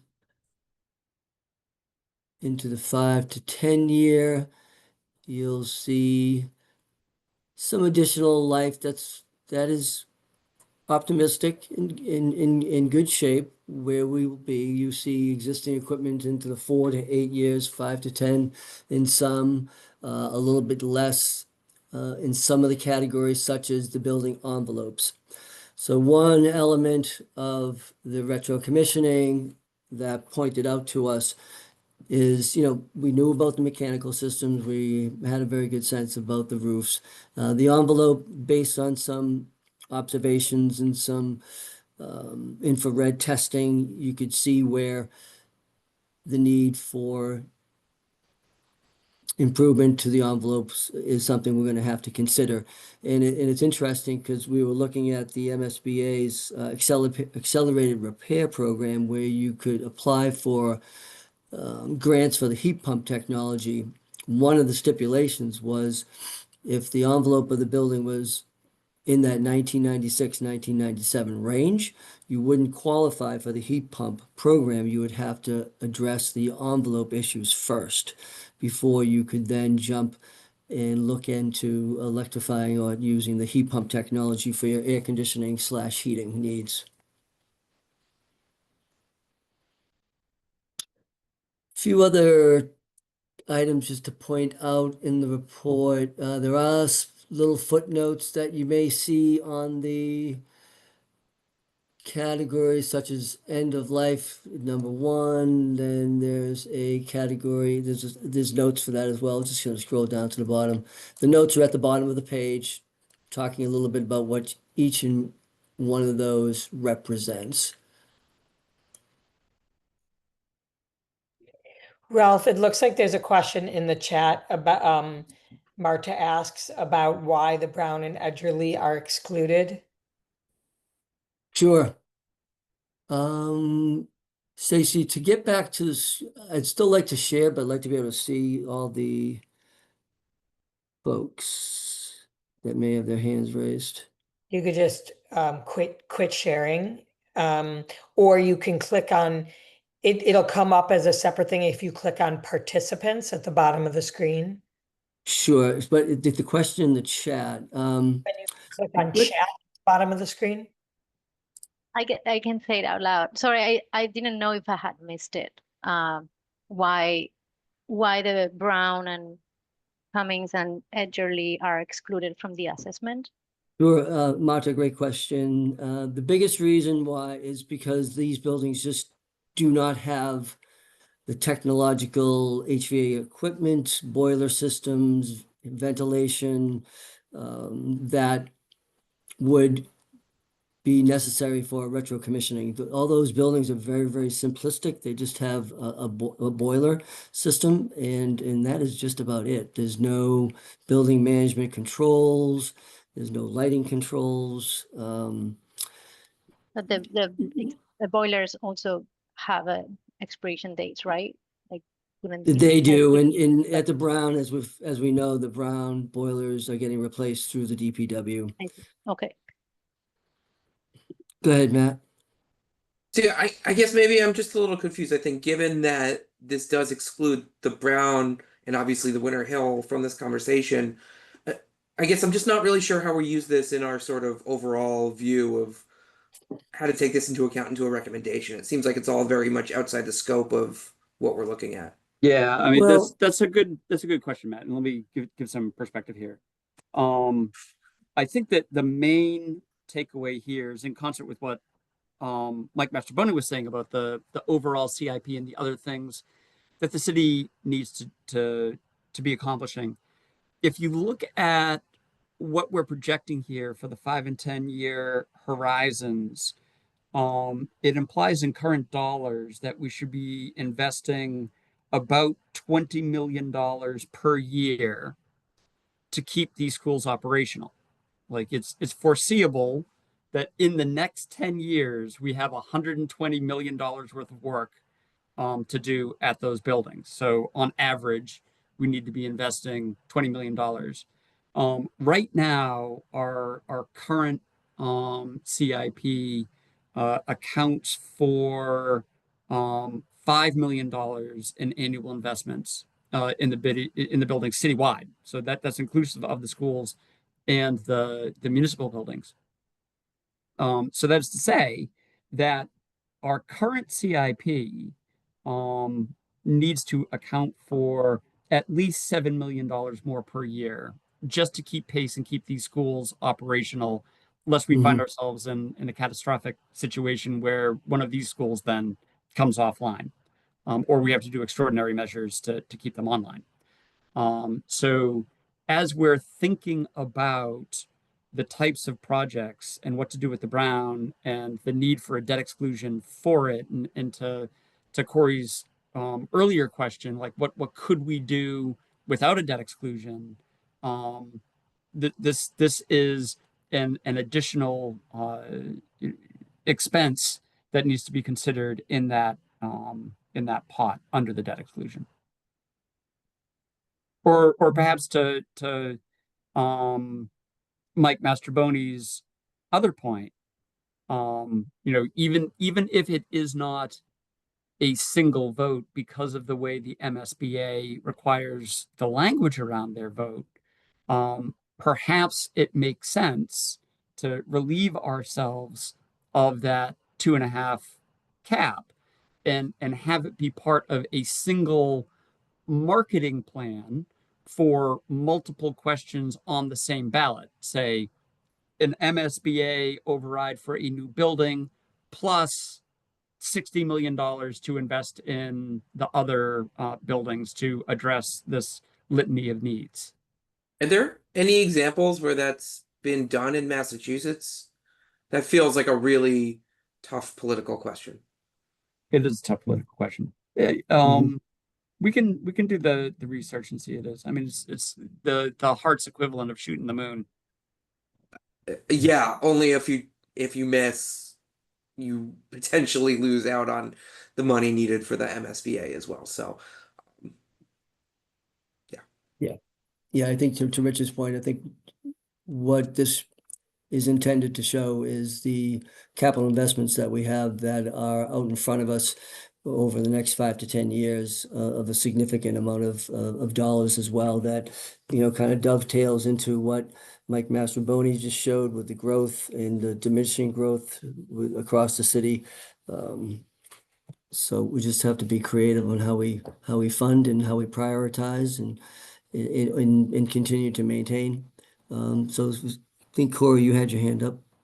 Yeah, I mean, I guess just briefly to the like tough political question piece, it's also potentially tough politically to ask for debt exclusion votes on single schools as opposed to potentially one that is for all schools across Somerville for funding things like this, which gets to the question I was wondering. So just to clarify, these are projects that are they not currently included in the CIP?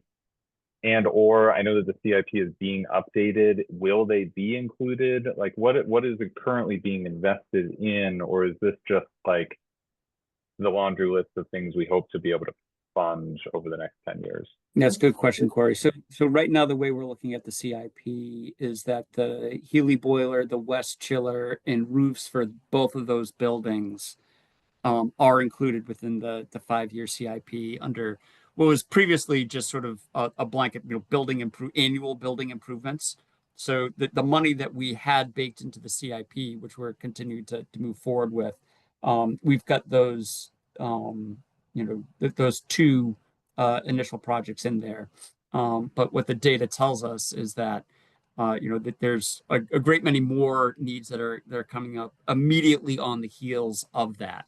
That we need to bake into the 5 and 10 year plan as the CIP gets updated.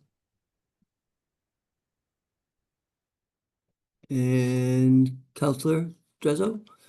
Thank you. Was Paula first? If Paula, if you were ahead of me, I'm okay. I wasn't sure. Yeah. Oh, thank you. I'm fine to get behind Paula. It usually has on the screen by when you press the button. So I think, Kristen, that's you first.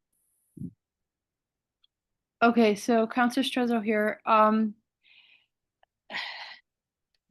So I'm having a hard time with this hard sell on just the infrastructure, because this is this is not just an infrastructure and money decision, and coming back to the center, and that this is also a people decision and how this relates to children, students, and families. And as we're talking about what's going on at a federal level right now today, for instance, the Supreme Court just gutting the U.S. Department of Education, giving the green signal for that, green light for that to happen. How does that relate, and how does the plan and all of these slides in front of us, how does that relate to how we're going to have to pivot as a municipality with whatever happens federally before us? And how can we exactly plan for infrastructure and financial decisions? And how are we emotionally preparing our students, families, and children for these very significant negative impacts that we're about to handle as a community? I suppose that's more of a rhetorical question, but I really have to address it as I'm watching these, we're talking about, Capuano School in Edgerly. So those are my concerns. How exactly is the capital improvements project about to change in relation to what we're about to encounter in the next year, 2 years? Council, that's a great question. There's, we're always prepared to pivot. What we always look at is, certainly within our the buildings that Rich just spoke about in our 0 to 5 year plan, these are ones that have the highest risk for equipment failure, where we would have to put in temporary boilers or temporary air conditioning, or potential roof leaks that can impact the quality of the school and like you said, impact families and students. So those are the ones we're focused on right now. As we see where the rest of the economy goes and how things may or may not change to our benefit or to, or not to our benefit, we'll assess and take them one step at a time. But, we are living in a different state, different place now. And I think we all have to be flexible with that and do the best we can.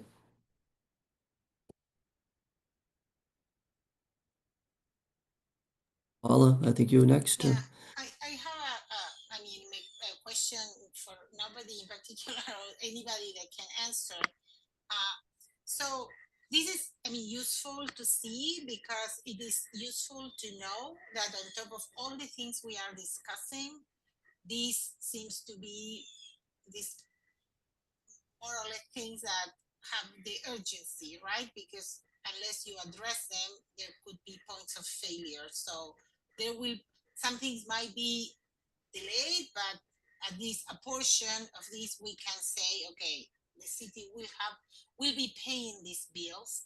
But my question about what you commented, that maybe there is a strategy where we bake these capital improvements into the debt exclusion for the new school.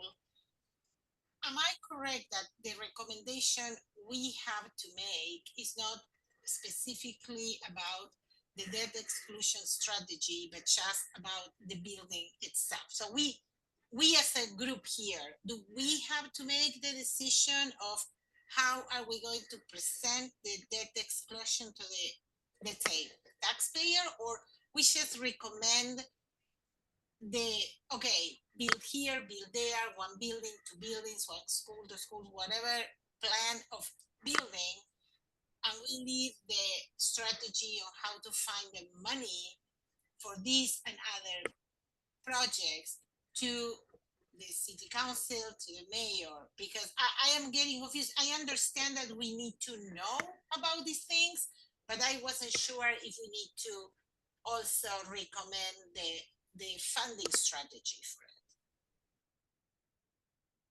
it. Looks like Nikki, you want to respond to that? Yeah, I think Paula, you're right on the money. I know that this the goal of this group is not necessarily to determine our debt exclusion or override strategy for the next several elections. I think what Rich and Mike have been telling you and bringing to you today, and Ralph as well, is sort of the environment in which you're making this decision. And as you talk about even the survey, there's a reason it's going to schools, families and students and those stakeholders, but also to all of our voters potentially, because we do want to set up a decision that is set up for success and that reflects the needs of the community, despite all the things that are going on, whether it's our combined sewer mandates that we have also from the federal government, to Councillor Strezzo's point, the stress that we're all experiencing from changes at the federal level, to the changes in the macro environment and our a macro economy.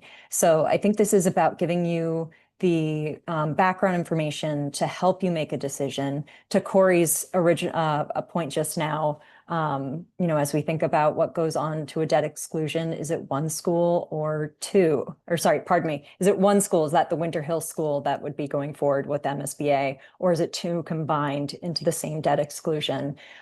So while you're not in charge and of sort of informing or recommending to the mayor what that strategy looks like, I think that that's going to be part of how we as a city have to make decisions going forward with all of the various pressures that you just saw on our budget and that impact our families and our students. To Councillor Strezzo's point, that there are a lot of things that impact our families, including the bills that they get every day for water and sewer, including the things that we will see from coming out of this debt exclusion. So we're trying to give you the environment and the overall background to help as you make that recommendation. But we don't, although I really hope some of you will consider helping out as we transition towards a debt exclusion down the road. That's not the goal of this group at this time.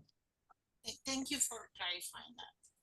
Yeah, I just everything that Nikki said is exactly on point, as it usually is. I just, as we're going through each one of these things that has, this decision needs to be based on a broad range of criteria, and exactly as Councilor Strezzo brought up, it's in an environment of additional stresses. So I just want to, remind everyone that as we're drilling down into any one of these individual things and giving the detail, yes, we are aware that it is just one portion, but we're trying to get across the detail of that one portion, not to the exclusion of all the other stuff. And which is why we're having dozens of meetings to hit on a number of different topics. So I just asking for forgiveness as we get a little wonky on any one topic. Sorry to speak out of turn. This is Councilor Scherzer again, but I do appreciate your just intention and all of you, Spencer and Ralph and Director Race. Just thank you for the intention in your answers. I do want to say that. Sorry to speak out of turn. Thanks, Councilor. Matthew. Yeah, no, I appreciate that as well. And I think in a lot of ways this does clarify sort of the financial state of the capital improvements plan in the city. And if I can just take a stab at summarizing this, basically, like, whatever we decide now as a recommendation exists within this financial context of a very significant investment required to keep our schools currently operating, which, we've seen the disruption and everything when a school has to shut down suddenly, as well as the projected declining revenue and all of the financial challenges there. So I think if I take away anything from that, it's that we just, it seems like a pretty dire situation to me that I don't think I fully appreciated how bad it was with how much needs to get done. I don't know. Rich, Ralph, am I overstating that there from your view, or is this seems very doom and gloom? Yeah. I mean, it's Ed bums me out on a regular basis. Ed being our auditor. But yeah, I mean, I joke about it, but yeah, it's the source of the gray hair, it's the source of the stress, and it's trying to balance all the competing needs and understanding that the capital infrastructure is just one component of what it is that the municipal government is trying to do. Like we're at the bottom of Maslow's pyramid, and all the other departments are doing the very good social work and letting everybody else excel. But it's sobering when you look at the magnitude of the needs. Nikki, was there something you wanted to add? Corey, please go ahead. Sorry, I lowered my hand too quick. I think just a takeaway for me also, yes, like potentially dire situation. Also, when it comes to our recommendations, if we are choosing, first off, there's many factors for us to consider, and the financial one is a very important one. So trying to think of what is less expensive, therefore then giving us opportunities to fund these other things becomes more expensive. Knowing there's other factors, there are reasons to justify increased expense, of course, but also that if we ultimately do make a recommendation, let's say we decide to recommend we are going to keep the schools separate, Winter Hill just rebuild on its own, seeing the litany of potential projects might shift how we'd recommend the city approach a brown renovation that might then be packaged with a larger set of renovations across schools across Somerville. Given a part of the calculus could also be the political riskiness, as Mike is talking about, financial risk of a one-off renovation of just the brown afterwards. Corey, that's a really good point. I'm just gonna try to dispel some doom and gloom. I think what you're seeing in front of you is city employees in real time trying to prevent a lot of those risks. The building master plan, for instance, things have changed dramatically since it was published, and yet we've continued to use that data. We've weathered a pandemic and the loss of the Winter Hill Sycamore Street building, and I think that you'll see that these staff are already gaming out different scenarios, different things, and we'll continue to update that. The point of our CIP is that it's 5 years, but it's updated annually because things shift all the time. So I think what we're putting in front of you is the work that we will need to do to stave off disaster, to help us weather these storms, and to ensure, that our DPW, for instance, is empowered to do preventative maintenance and prevent the next issue in our schools. So as much as this is a lot of information and a lot of it feels overwhelming, certainly to us on a daily basis, and with things coming out of Washington, or when we look at our projections on new growth, it helps us evolve in real time. And I think that I'm hoping this is helping your recommendation also evolve in real time to where we are at as we're navigating this as a city. Mhm. Yep, good point, Nikki. And I think for us, we're trying to be proactive, not reactive. So as we try to plan and look at what we know that has to get repaired, replaced, fixed, we try to have that directly in front of us so that we are always trying to stay ahead of, rather than, oops, at the JFK school, for instance, that project over there was a result of a complete failure of the air conditioning system. And we had no choice but to do basically like an emergency procurement to get that system back up and running. So we try to endeavor to be on the more proactive side than on the reactive.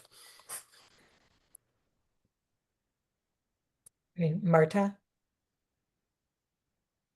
Yeah, thank you. I guess I just want to give a couple of optimistic views here after, I understand we're dealing with that all day, in all our works and all that. But, we already have the MSBA wanting to pay half of facility, so that we're not in a bad position. We're not starting over. We're not having to try to get that money. So let's make the best out of that money. And then I'm also seeing in my work that because the commercial market is kind of down or over, I don't know, more contractors will want to bid for these projects, and we'll probably see better bids and lower prices than we would in a moment of, complete bloom. So I think that we also need to keep, a little bit of, we already have money. We have to decide the site. We're going to have a new school. We're minus one school. I want to remind everyone because it puts things in perspective. We're not trying to get another building. We're minus one building. So I think that, this is part of the process, but as long as we understand that we are in a good position to get a new facility, I think that, let's just get a lot of money from them, I guess. Thanks, Marta. Paula? Yes, so I have a quick question because it's a little bit not relevant necessarily today, but I have maybe someone from the city can answer. When Marta mentioned the contractor that maybe we will have more opportunity to choose given the slowdown in commercial development. I don't know if you know, but the other day I was stopped on the street by someone signing a petition so the city can divest from certain companies because of conflict with Israel, etc. And I said, oh, what will the proposal be? The proponents, they were saying, well, maybe the city shouldn't do contracts with Caterpillar, or they name a few more because of their involvement with. I'm not discussing the politics of that. I just want to ask, because I said, what are we going to contract with for the school? That was my first question. And they had, of course, no idea that we are trying to rebuild the school. But anyways, is it possible that if a measure like that happens, is that binding? If that popular vote passes and somehow the voters vote this coming year, we, the city, shall not contract with a series of, I mean, is that a binding measure? Are we, when we went to build the school, let's say if that somehow passes, will that complicate things? Are these measures, these voting measures, something that then the city has absolutely to fulfill? Only if it's ordained. So, you know, if there's a measure and a petition to city council, and city council incorporates it into the city ordinance and the mayor signs it, then yes, it becomes binding. And there are a number of things that we have on books, like the cycling safety ordinance that requires side guards on trucks. Like, we have to comply with that. Thus far, to my knowledge, and Nikki, maybe you know, I don't think we currently have any divestment or, you know, things like, with the exception of Northern Ireland, which is still on Massachusetts books. I don't think we have anything like that. Yeah, It won't automatically pass and bind and tie our hands from contracting for this school. If I mean, it's in theory coming in November. So it's not something that is automatically voted and it's automatically law. There are other layers for implementation.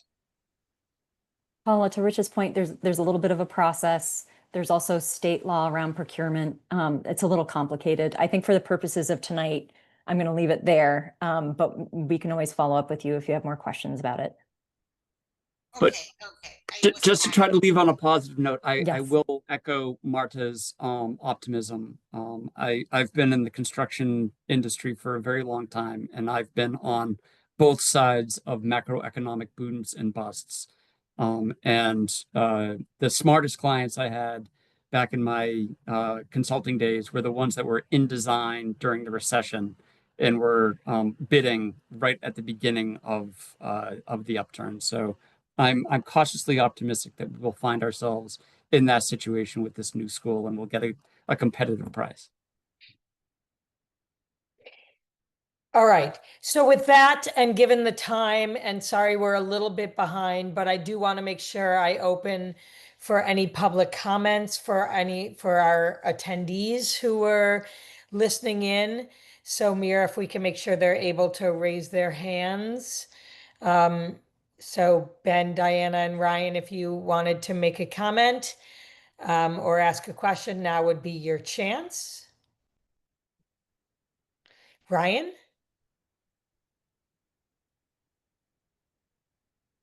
Thank you. I don't have any comments that specifically pertain to much of the subject matter that was discussed tonight.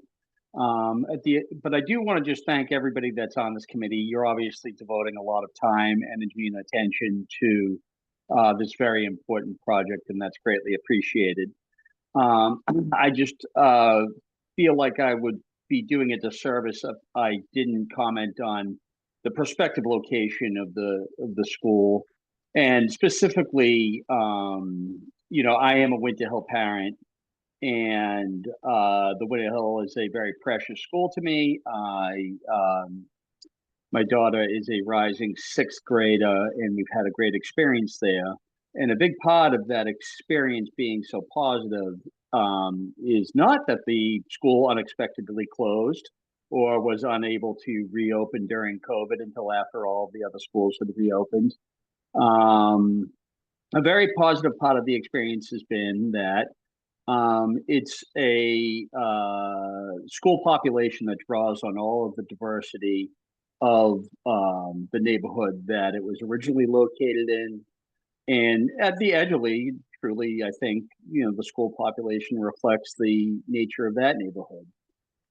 If, as the, you know, the continuing discussion seems to convey a continued interest in locating a prospective new building at Trump Field, I feel that the existing population of the Winter Hill School would not experience the benefit of a new school located at Trump Field, and I suppose would be somehow dispersed amongst the other schools that are more proximate to the homes in those neighborhood currently served by the Winter Hill than on the opposite side of Magoon Square, where transportation issues, I think, would exclude a lot of the families that are part of the existing Winter Hill kind of catchment area, if you will, from transport to the school if it were located on the other side of Magoon Square. And I think it would confer the benefit of a brand new school building to, the already, I guess I would say, relatively more privileged residents on the west side of town versus the student population on the other side of town that I think requires more investment, more attention, and they deserve to get the benefit of a new building where we've been living with older and I think manifestly obsolete building for a very long time. So I encourage everybody to very seriously consider alternative locations that are not so far west. Thank you. Thanks, Ryan, and appreciate you being here. Okay, coming back to the group, I want briefly to just remind you of our work plan. And then I'll turn to you, Mira, to see if you captured some action items. So to remind you all, our next meeting is August 11th. It will be virtual. We will, I think, Rich, will we still have some preliminary massing and cost analysis? Yes. Yeah, We'll we're be on able- track for that. Great. We'll be able to talk more about location. So Ryan, stay tuned if you want to come for that one. And then really hopefully have just more time for conversation for the CAG to talk through, what you're thinking so far. We can revisit the decision matrix and start to walk through that a little bit more. And then meanwhile, the community engagement process survey will launch in August, as you heard from Nick. And our next meeting will be on September 8th. We'll be back in person. And we'll be talking about operation and maintenance costs for the different options, rebuild site, reuse implications. As we heard, there's interest in, not with any ability to make commitments there, but at least to talk about what options might look like or what the process might look like. Short-term construction impacts, traffic impacts, swing space, we started to talk a little bit about, and timelines, and any environmental or public health information we might have available by then. In October, we'll clarify the date, but we will hopefully have updated detailed cost information by then for the different options, and then having another meeting to make sure we have time to talk about the findings from the community engagement process, and a final meeting that's now scheduled for November 11th to try to refine any of the options and seek final consensus on a recommendation to send to the mayor. And as Nikki, I think, mentioned at our last meeting, with the potential to have another meeting, fit in another meeting if necessary, for those deliberations. So that is our work plan to date. And I can send this around again if anyone needs that. Mira, any action items to name coming out of tonight?